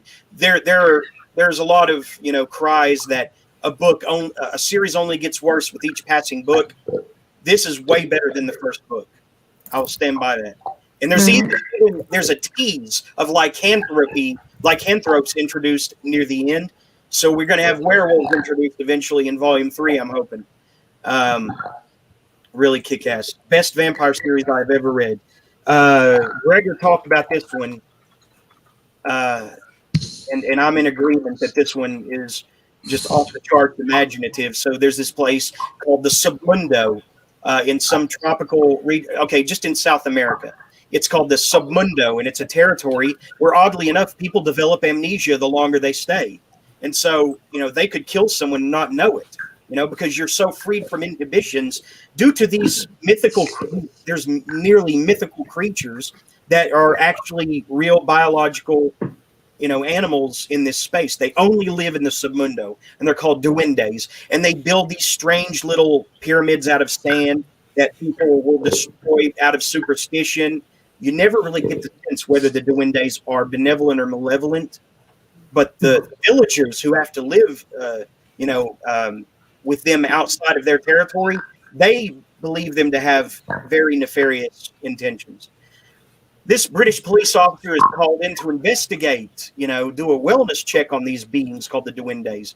And even he cannot, control this amnesia, this ever-encroaching amnesia. He tries to keep a journal to document his days, but still he eventually just stops using it altogether as he explores its territory and is in like a vast euphoria, and forgets all about it. And it just has that effect on human beings no matter what, I guess, except for the natives maybe. So yeah, we're dealing with a really great imagination here with this book. And Gregor had this one on his list as well. And Gregor also had Ghosters by Ralph Robert Moore on his list. And that is my next one. Hang on. Let me pull up the actual one. Try typing in Ralph Robert Moore. Here it is. So yeah, this is another one Gregor had on his list. We're in solid agreement on. Like, if I describe this as like being like Ghostbusters, it really detracts from what it's about, because these are much like church mouses. I feel how vampires would really be. This is how I feel actual Ghostbusters would actually be, but they're more like ghost hunters who are able to diagnose hauntings. Does that make sense? Yeah. You've got your flesh ghosts who don't know they're dead. You've got your sentimental ghosts. At one point, this insanely tall, like 6'11", 7 foot tall ghoster woman goes out to this guy's house, which dates back to the 18th century, where they've continuously built houses and connected one house to another. And so it's almost like a house centipede going all the way back in and through the swamp land. And she's trying to help this male widow locate his wife's ghost. And they go through several of the houses. I mean, it would take weeks to go through every house. Some of them he's never even been in. It's really weird concept. in one of the short stories here. That's just an example, and I think he finds his wife's ghost in a milk carton of all places. Probably my favorite story in this collection, and they're all related to ghosters, and sometimes they will cross paths in different stories. My favorite one, I think, though, is the one with the guy who collects ghosts in these little jars, and they end up looking like pickled pig's feet, or like specimens in a science lab in formaldehyde. Those look. And he collects ghosts in that, and he's actually got one that was one of the presidents before the Constitution was signed. The pre-constitutional American president. You know what I'm talking about? Yeah. He claims to have a ghost in one formaldehyde jar, of that. Another one's an Indian woman who was sent away on the lake or the Trail of Tears. And I mean, he collects them, and he will sell them or buy them, depending on if someone will bring them to him. He keeps them in a little barn. Really weird stories. Some of the ghosts don't know they're dead. That would be a flesh ghost. Another one hangs around and just is really inconvenient. Claims to be a cousin from out of town, and he haunts this couple to the point that I think the husband dies in a car accident trying to chase him away. I can't remember if that's how it plays out, but Ghosters is badass too. Seriously. Here's one that I don't know anybody else who's read this one but me. I think, Ben, you were the one that actually made me aware of this, because didn't somebody give a lecture or write an essay about this cover? It was it was from a YouTube video about older horror books and their covers. Mm-hmm. And I think he was actually talking about the original paperback cover. I think that's the re-release. So wait, there's another cover that they were talking about? It's one of those, I think. Maybe this one. Is that it? Is that the one? I think that might be it, yeah. That looks a lot like a Leisure or a Zebra, doesn't it? Yeah, what's the press that put it out there? Pan Books. I don't know them. Yeah, never heard of them. I think this is set in early 2000s, if I'm not mistaken. When was the other edition published? 1990. Okay, yeah. But I thought they had cell phones in this, is what I don't understand. Maybe really early cell phones? Maybe that's right. Anyway, this guy is about to, get a doctorate. Is that what they do when they become doctors, right? He's in medical school, and him and his buddies accidentally run a little girl over. This has obviously consequences that will inform the plot 16 years later.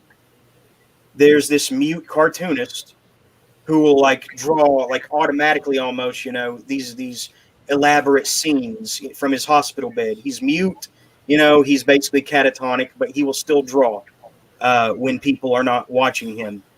And I don't really want to give too much away, because their paths are linked inextricably in a way that, if I say too much, we'll give it away. But it's not what you're thinking. There's a bit of a little bit of what territory to go through to get to that twist. But this guy has a family now, and I'm sure he looks back. He's still haunted by the dreams of them deciding to bury this poor girl. It was a complete accident, but I don't know how to talk about this book without spoiling it in a way that even I could even sympathize with Zach on. So I'm just going to say the cartoonist, it's badass. That's my number 4. I really wish we could get this guy on, Bud Smith. I don't even know if he does interviews, but he probably wouldn't, just for my reputation with his peers, But Toll Booth is by Bud Smith. I previously had read his book F-250, which is a realistic fictional memoir almost. And he in this one, he takes a more of a fantastical route, because there's even a brief journey through the afterlife that the main character takes. and he becomes a whaler, I think, on one of those Alaskan boats, where they basically sleep in the engine room. But Jimmy is originally a toll booth attendant, and then he raises the ire of these local kids by vandalizing their clubhouse because they did something to piss him off. I don't remember what. But this guy calls himself Kid with Clown Head, and he eventually makes a documentary about Jimmy's life and becomes famous off it. I mean, it premieres in theaters. And, I mean, it's just a really weird, whimsical adventure, how you get from 2 years photographing roadkill with an eccentric French millionaire chick to, becoming an Alaskan boat whaler to journeying through the afterlife. And then back to see you were in a documentary. Those are what Kubrick would call the 4 non-submersible units of this story. I don't know fully what Kubrick meant when he said that. But he calls his points of his stories non-submersible units. Those would be the 4 non-submersible units of this book. So without spoiling it anymore, that's an overview of all the crazy shit this character goes through. I would recommend F-250 just as much as Toll Booth. Bud Smith he's knocking it out of the park. I know I think he has some poetry out too, but I refuse to read it just because I feel like it's a waste of his talent to do poetry. But whatever. I could not mention it. Damn, Charlie. Can everybody still hear me? Yes. Yeah. I couldn't not mention at least one Jeff Strand book, although I've read several this year. Dweller was my favorite until I read this. Blister, about this girl who was hideously burned by a boyfriend on graduation night, I think. And so she's become kind of like a town legend that people whisper about, Well, one night on a dare or because they're drunk, high, and bored, this guy and his friends go to see Blister. Hey, man, you want to go see Blister? It's pretty freaky shit, man. They go to this little tiny house behind a bigger house, and they look in the window at this really burned girl, and she sees and she's horrified and embarrassed that they're looking through the window and she's being treated like a freak, but she's used to it. But the look on her face humbles the one main character enough that he comes back, knocks on her door and says, I'm real sorry about that. We were jerks last night, And from there, they develop a friendship with consequences spiraling out in every direction, from a very overprotective father, and who could blame him, to a town secret that all the, people who were friends with the dad got in on for some vigilante justice, hint, hint. And some things that those vigilantes got wrong about the situation. Jeff Strand, I don't think I've ever read a book by him that wasn't at least passable. I wasn't a fan of the one that won awards, the Haunted Monster Tour, simply because the villain seemed too cartoonish for me. And he's better when he's like working with semi-cartoonish but semi-serious villains. I also didn't like Mandibles about the killer ants too much, but even that was still above average for Strand. One of my favorite authors, but Blister is at least on par with Dweller. If it's my number 2 anyway. And finally, number 1, drum roll. And Ben, you have this, but no rush. I'm just going to tell you.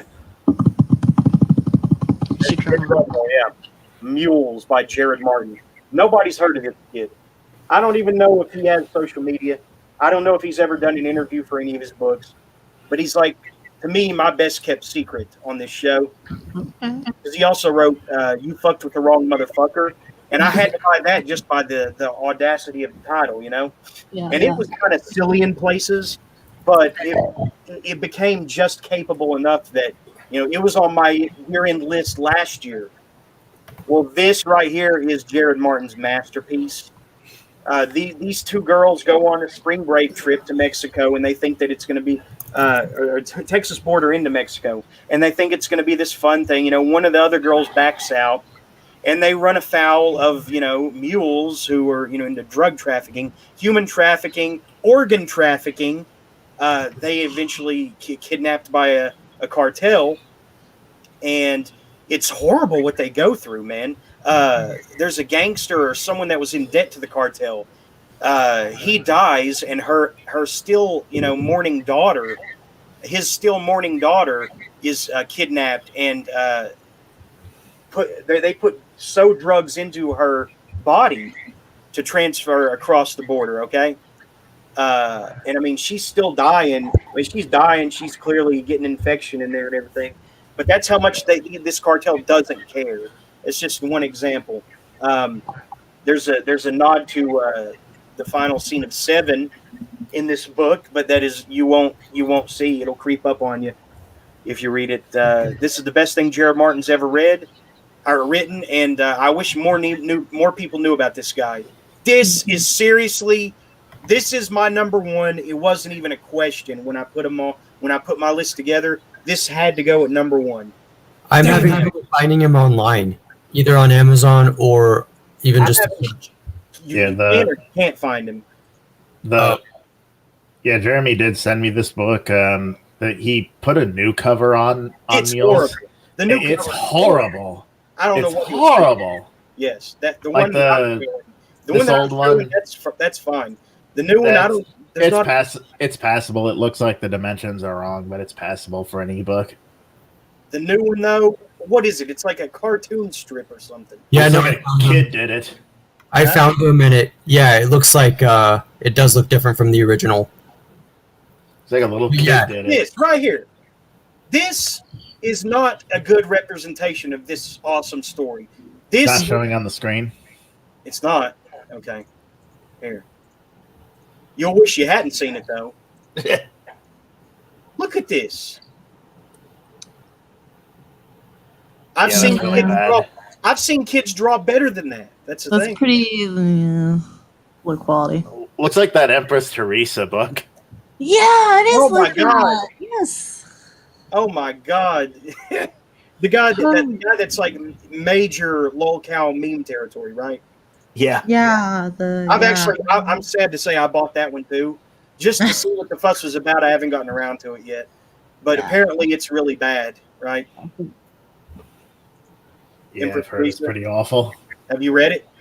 I haven't read it. No, I've read like excerpts of it, and it's the guy is either very unwell or he's just a genuinely stupid person. But Mules. There's no question it had to be number 1, even past Jeff Strand, which is saying something because that's one of my favorite authors. But seriously, this damn book, man. Anybody who's listening to me, I don't know how anybody could not like Mules. It's that action-packed and that, like, trust me, when I say that even the dog has a redemption arc, okay, we're all familiar with redemption arcs where you go from bad to good. The way that it comes together at the end, and even this dog that suffers through all these dog fights by his owner, and oddly enough, the dog owner, he still loves the dog, you know, and even though he puts him through these fights, it's just a different, harsher lifestyle, you know, in that territory. But the dog gets a redemption arc at the end. Damn.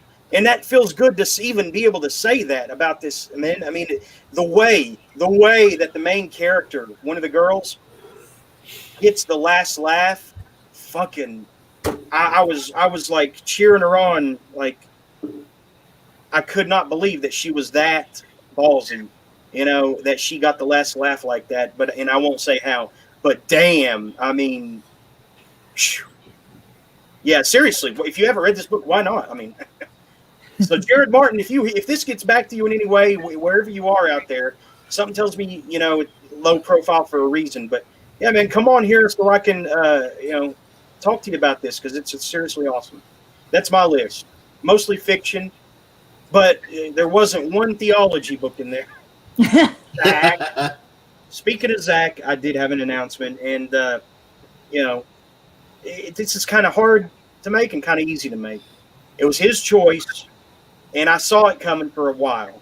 You know, I didn't force this choice on him, but he's thinking, he's saying he's probably not going to be around the Quiet Place much, you know, anymore. You know, but he might come back around every now and then, or eventually. It's just not his bag anymore. He doesn't really, you know, as we sink further into the degradation and see how much of the bottom we can scrape of the extreme fiction barrel, you know, it becomes more obvious to him, I guess, and these aren't his words, these are mine, that, you know, it's really not comparable to what he's doing. I think eventually he'll go into, you know, he'll have his calling and become a really good Lutheran pastor, or what do they have, a minister. I think he'll eventually get the calling and become like a community leader, religious, you know, vocation of some sort. And so I think it's good that he's making this decision, you know, and plus I really did yell at him sometimes when he didn't deserve it. But that's sometimes people just get under your skin enough, like when you're trying to talk, you know, and he's laughing that you're frustrated about it. You know, I should probably set the better example as the adult, but, you know, sometimes he really would get under my skin in that way. And I hope that that's not how I would be as like I hope I wouldn't be a bad uncle or father, you know, based on what I experienced, you know, talking to a guy in his early 20s right then, you know. But, yeah, it's kind of a hard goodbye, but one that I saw coming. And I agree that, you know, for us to go where we're going, probably not going to, you know, and honestly, I thought his year-end list was brutal. You know, it was almost all religion except for Tolkien. That's fine, you know. I told him to put it together, but I could never read the other 9 books that were on that list. And, you know, but I respect his convictions. I'm a Baptist, you know, a non-committal Baptist myself. I'm a secular religious as they come. I like my fiction, you know, I like it with some degree of violence, you know, and I can overlook things, you know, politically or religiously, as long as I get my storytelling fixed. And that's where I'm taking the show. That's where I see it going. And so, yeah, Zach won't be around much anymore, but he's welcome anytime. I let him stay as long as I wanted to. I almost dismissed him at one point, you know, to gently tell him that it wasn't working out anymore. And one person out of the 8 regulars on this show talked me out of it, you know, and I agreed, you know, and I softened up and I was still going to go through with it. But later that day, Zach came in with a great idea for the show. And I said, all right, I'm just going to let him stay as long as he wants. I'm not going to be the bad guy. And then all of a sudden, this decision comes from out of nowhere, and it's the right thing to do, I think, for everybody. But thank you, Zach, for everything you did for the show. And, you know, now us heathens can really explore, you know, how depraved we can get. So Let us have our Sodom and Gomorrah peacefully. He sunsetted peacefully. Is that what you said? I said, let us have our Sodom and Gomorrah peacefully, please. Right. Now, what's up, Phoenix? Hey, so I don't identify as like religious at all, but I'm not. But I think I might have a different. I'm asking this based off what you said, but I do have a different taste, and so I'm just wondering like where you would see me in the future, like because I don't want to derail from like my interests, because I joined because I really liked the group, but if there was like a specific direction you wanted to take it to, I could understand. Well, you know that we cover a lot of horror. And apparently, I've learned that male extreme horror authors are really thin-skinned compared to female extreme horror authors. Have you noticed that? Because I sure as hell have. Men are much more thin-skinned than women just generally. You're probably right. Matt Shaw, Wade Garrett. What happened with Wade? I don't remember that. Zach called him a biker and said, what about that one biker guy who writes extreme horror? Oh. That's all Zach said. And I tried to get Wade Garrett on to talk about that segment we did about how some extreme horror being too extreme. And every one of the male authors said, got defensive and said, sorry, but I don't have to justify myself. Matt Shaw got really bitchy about it, you know. And I mean, to be fair, I was pretty harsh about his book Porn, I do stand behind that.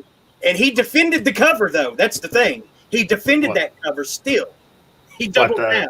The cover for porn? That just said porn, right? I think it was Kevin Strange who did that, but either way, I didn't care about the cover. It was the book that I thought really sucked. And I still stand behind that. I really hated that book. But then Wade Garrett, he listened to that segment, and he came back with, "Tell Zach I'm not a biker."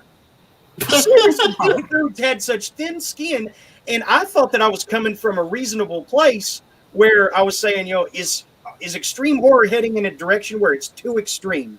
Because I'm getting to an age where I sympathize too much with people going through extreme pain and torture, and I think that's part of getting older. If I had a kid of my own right now, I probably wouldn't even be able to read what I do read. But I was just posing the question, and the answers were all over the board. Zach and I agreed that Hillary by Angel Jalique probably shouldn't exist, because that was too extreme for both of us and many other people I know, like Janie C. on Goodreads. She reads everything too, and I think she said that she could only read one or two books of that series. It's seriously brutal in a way that I've never seen before. But anyway, the male extreme horror authors are really sensitive and thin-skinned, and the female horror authors are more reasonable, I've found, in approaching criticism. That's just the experience I've had. Prove me wrong, gentlemen. I feel, for the record, I feel like I can't imagine why any extreme horror author would think it was a bad thing that their work was called too extreme. I would take that as a compliment when you just say thank you. And I didn't. I think what my thing was like when people like label themselves as like, "Ooh, I'm so extreme, I'm so out there." I put warnings on my book covers, and the book is about snuff films. Oh boy, here we go again.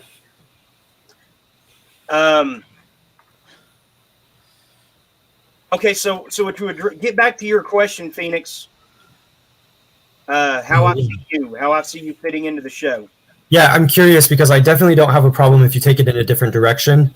My thing is coming from a place of relevance for like what I can contribute, as well as allowing the direction that you want to take, because I do feel like one of my strengths is being able to talk about different ideas. Mm-hmm. But I also feel like sometimes, ironically, I could impede that with my own interests. So like, if like I'm interested in like fantasy, that might not jive well. Fantasy's okay. Everything is okay. Because I've always liked your show because I feel like I can talk about a lot of the stuff that I want to. My thing though is I just don't have an affinity with extreme horror, which isn't bad. It's just I don't know if that's ever going to be a direction I go, and I wouldn't want that to be a problem. I wouldn't. You don't. It doesn't have to be. There were actually a lot of them on my list that were not. The first book especially. Yeah. No, but I just wondered because you had said that you plan on taking in that direction, so I wasn't sure. Well, because Regina is apparently really savvy with a certain contingent of that base. But you do still see me fitting on the show, then, is what I wondered. Absolutely. In fact, if you wanted to become a regular every week, which you pretty much already are, if you wanted to be there from beginning to end, I would have no problem with it. Nobody will ever replace Zach completely, but I do feel that, we can explore more things without that religious, preface, that religious barrier. No offense to Zach if he's listening, but I kind of thought that. Like, I did appreciate him having that religious perspective. The only problem is sometimes he took it to the point where he was a bit of a wet blanket. Well, and I just wonder because my impression of the show might have been that you just liked having having a multitude of writers on. I didn't realize that you had a specific angle that you were. I'm just making sure. You were good enough that I invite you back every week, and eventually you were nervous. You didn't want to come in every week, did you? I know you didn't. No, but I did. Yeah. I think you are still one of those unsung, undiscovered authors. See, just like Jared Martin. So yeah. I definitely would encourage you to come on as much as you like. It was kind of funny, Phoenix, when I first discovered you. I think when you released a couple books through Nihilism Revised, And I went to your I think either your Goodreads or your Amazon page and saw the huge list of books you released. And I was like, who is this guy? Well, thank you, Ben. I really appreciate that, actually. No, and I appreciate what you're saying too, Jeremy. And what I was going to say is, yeah, in terms of the context that I've been a part of, different, not necessarily shows, but different places, this is a place where even if I don't have the same interest in everything, I feel like what's amazing is I feel like I can actually talk and breathe. I feel like I can, even just reading The Dark Kid, that was actually quite an honor for me because I was like, who else would let me do that? I'm excited to read the final thing, and it's interesting how the character Street Kid is kind of haunted and acted by the Dark Kid character in his mind, and somewhere Dark Kid is acted by Street Kid in his mind. I really love that idea, and who knows if it's alternate realities actually, or if it's some psychological head trip. I don't know. I'm interested to see what you finally decide on there. So yeah, no, I appreciate that. I would recommend Clash books as a place to get your foot in the door. But Okay. I do think that Christoph and others associated with that press will probably ask you to pull Tone it it down down. 600, 800 pages to more like in the 150 to 200 range, maybe less than that. Try to express more in less words. Yeah. What they'd probably say yeah. when the editor comes, Clash does publish poetry, so they might be interested in one of his poetry books. There you go. Yeah, well, I told you that I sent my manuscript to them, so they have it. Oh, okay. So hopefully, They got a big slush pile because Do they're Yeah. doing a lot of shit. They're doing a lot of shit that other publishers that used to be, bigger than them don't do anymore. So they're publishing they got a lot of stuff. They're publishing as much as Eraserhead Press used to in their first few years, feels like, and there's a lot of good stuff. They published a book by a YouTuber named I don't remember his name. I don't know who he is, but I know who you're talking about, but I can't remember his name either. But yeah, they've got books scheduled out to 2022, so they've got a pretty big pile there. another publisher you might like, but maybe it could go either way. Civil Coping Mechanisms, but Are they still around? I think they are because they had one published for release in 2021, I thought. But it's run by Michael Seidlinger and I don't know who else. But the very, very sluggish pace for probably good reasons. But if you could get a manuscript seen by them, maybe 2 years from now they might publish. yeah. Try Clash first. Well, and I'm glad that you have your own tastes and things that you like a lot. And my question is, simply from like what I hope to contribute, and that's why I'm glad that I'm able to even be here, because I feel like it fits the show, even if like maybe we have diverging interests. That was always my impression, which I appreciate, because again, I think that's rare. I think a lot of spaces, they want it very tight. I want controlled chaos, like what happened last week. Even though it was a disaster, it was good for the listeners and it was good for generating, everything that happened was a disaster, I think, even up to and including the bad mic audio on Lesko's end, which is unfortunate because that dude's pretty awesome too. But and then Zach's like really, really Bible thumping year-end list, which is his business, and that's fine. I think that from the point where we started arguing over Nightworms, and all the way through to the end, when I was having trouble syncing up the song properly, and then I ranted with Ann after the music went off, and she didn't know I was still recording. The whole show was a disaster. But it got the fastest rising listeners in just 2 or 3 days, and now we're already up to 400 organic listeners without me buying likes or views. Yeah, I said. I finally admitted it. We're up to 399 organic views on that video now. So clearly, that we should have more disasters. So, so yeah. I thought Ann was going to come in because she's home and she was getting herself together, but I don't know. She's always on her feet doing something crazy. I think we may miss her this trip. Hope she's all right. And so happy New Year to everybody. Thanks to Steve. wow, Stred. yeah. Do we have anything else we want to talk about or address beforehand? I did want to mention this. This was a $30 book. Thankfully, I used the gift card. What are your initials and impressions looking at that? What does that look like to you? Well, it looks like a What? children's book. Looks very It does, cute. doesn't it? Looks like a comic book, You think Kind of comic like Edward book? Gorey, maybe. like something similar to Moss, maybe. Okay, this should not have been $30. I was just captivated enough by the cover that I said, okay, fine. You know, you only live once. I'll never pay this much for a book again, but I will this time. This is what it is. Okay. It's a photography book or art book. Photography project. See, the rat keeps mannequins around. He doesn't Okay. know. He doesn't know if he's a rat or if he's human. But very Okay. clearly, he looks like a human in a rat mask. You see this? You know, he's friends with the littler rats. He lives underground, and the photographs get wilder and wilder as he goes Oh, on. He dresses up mannequins. Oh, wow. It's like an adult children's book, if that makes sense. Interesting. Do not pay $30 for this.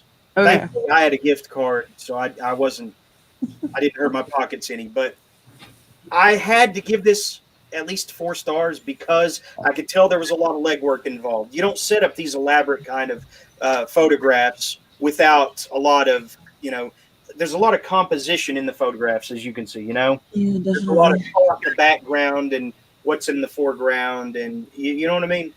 So I couldn't give it 1 or 2 stars, but I didn't really come out of it liking it the way I thought I would. I thought this is some surreal thing. I thought maybe there would be more narrative, more words, but it's just that introductory paragraph and then just nothing but pictures for the rest of it. So I might check out a more traditional fictional story from Roger Ballin, but I don't know if I'll buy another one of his photography books, Roger the Rat.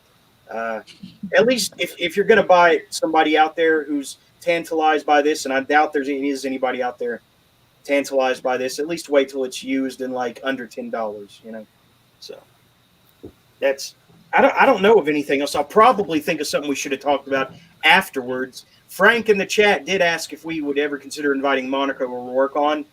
I'm all for that. If anybody thinks they can, get her. I don't know that she would talk to me, if she's big in Brian Keene's circle. But Regina, maybe you can pull it off. I don't know. Yeah, I got interested in her work when I saw that comment come up, and I added a book or two of hers to Goodreads right away. So I'll read them and talk to her and see if I can get her on the show.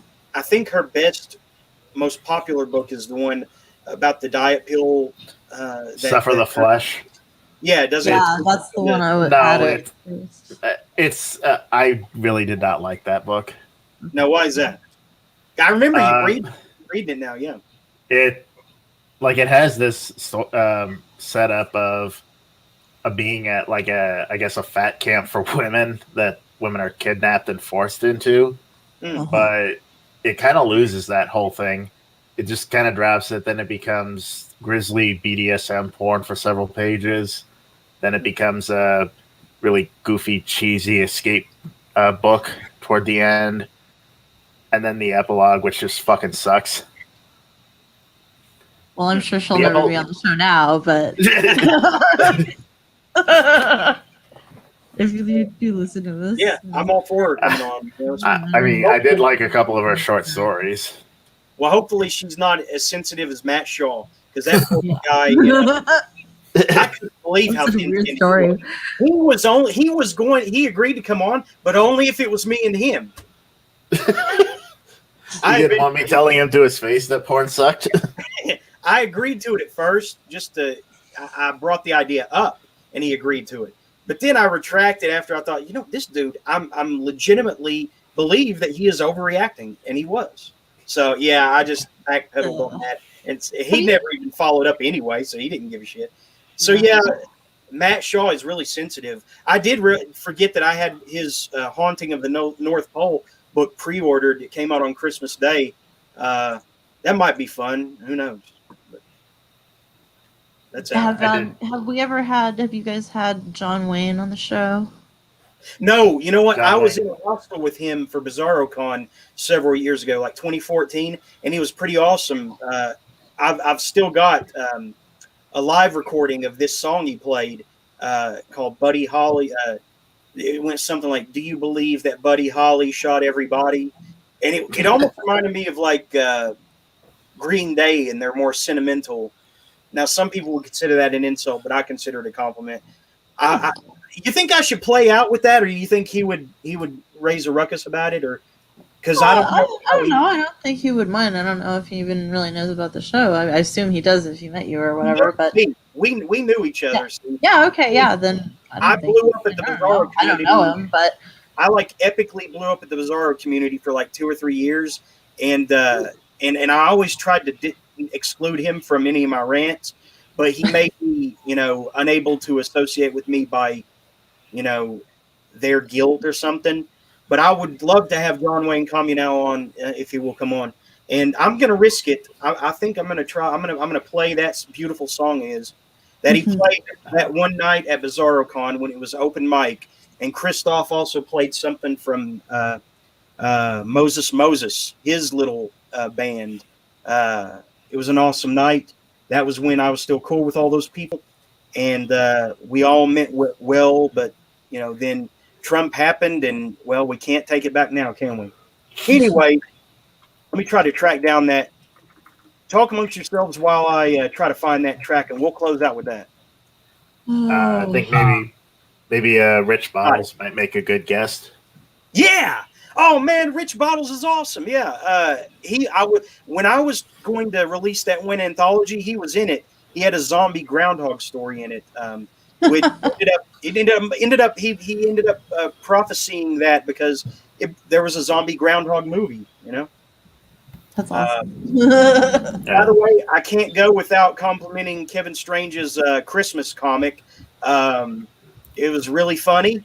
It was probably as funny as he's ever done. I don't know if anyone here's read it or if he sent it to him, but I'm sure he will if you ask.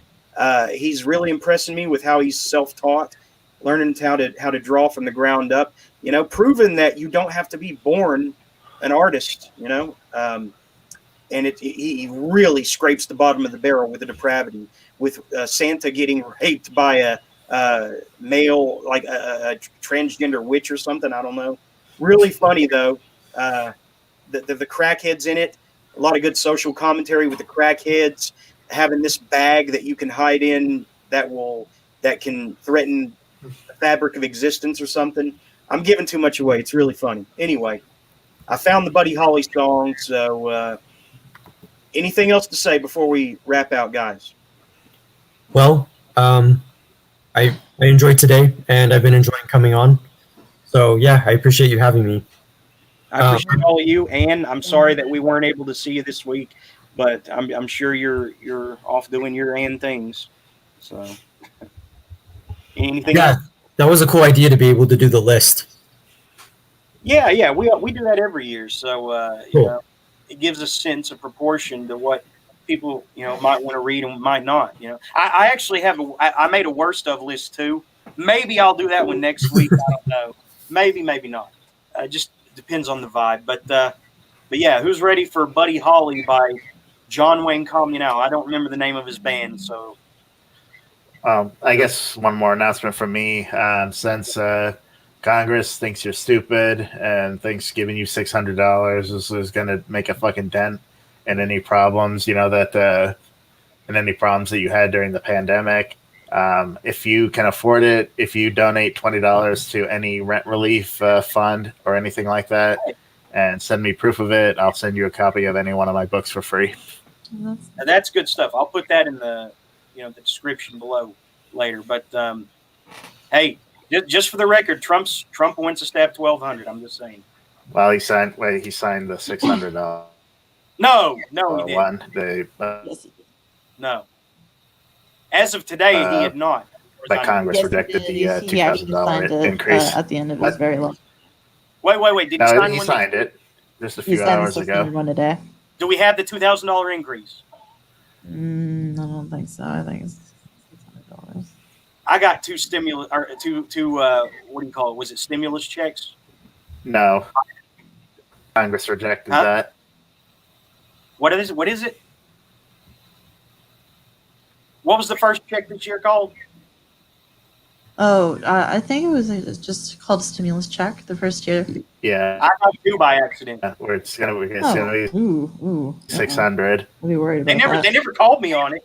What am I supposed to do? Turn in 100,000. I don't know. 600. I'm just joking. It didn't happen. Yeah, that's what I would say. I would be like, hey, this is a fictional podcast about writing. We're portraying characters. The following is in no relation to anyone living or deceased. That's right. All right, let me set up. This is what I hate about Audacity. It's the only thing. I only got one. Okay, what? I've got to What was go it, in one and for change that? the settings. Huh? But what? Go ahead, Ben. He must be having wonky problems. All right. Good night, everybody. Good night. I'm changing over the settings so you'll echo. All right. Okay. Phoenix, Well- you really gotta read volume 9 and then volume 14 and then volume 13 of Carl. What is volume 9 called?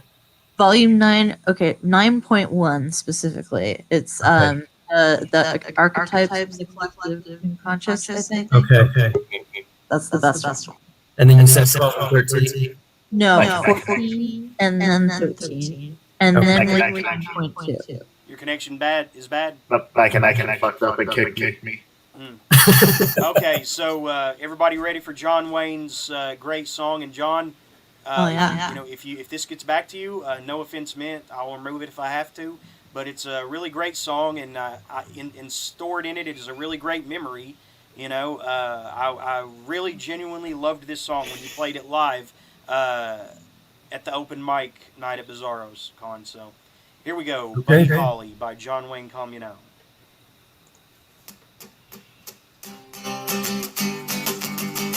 Good night, everybody. Have a good night. night. Thanks, guys. Till next week. After the show, try.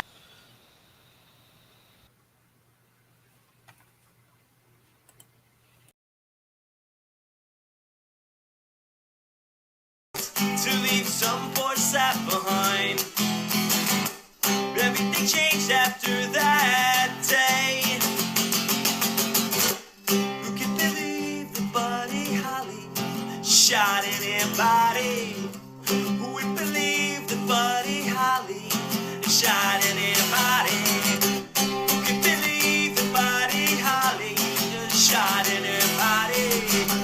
Who would believe the Buddy Holly shot in her body? It was a Tuesday when we all heard the news. Called it the day the music died. Could die young while you bastards all get old. Talking about what you should have done. Who can believe that Buddy Holly shot in her body? Who would believe that Buddy Holly shot in her body? Who can believe that Buddy Holly shot in her body? Who can believe that Buddy Holly shot in her body? Not you, not me. Not you, not me. Not you, not me. Not you, not me.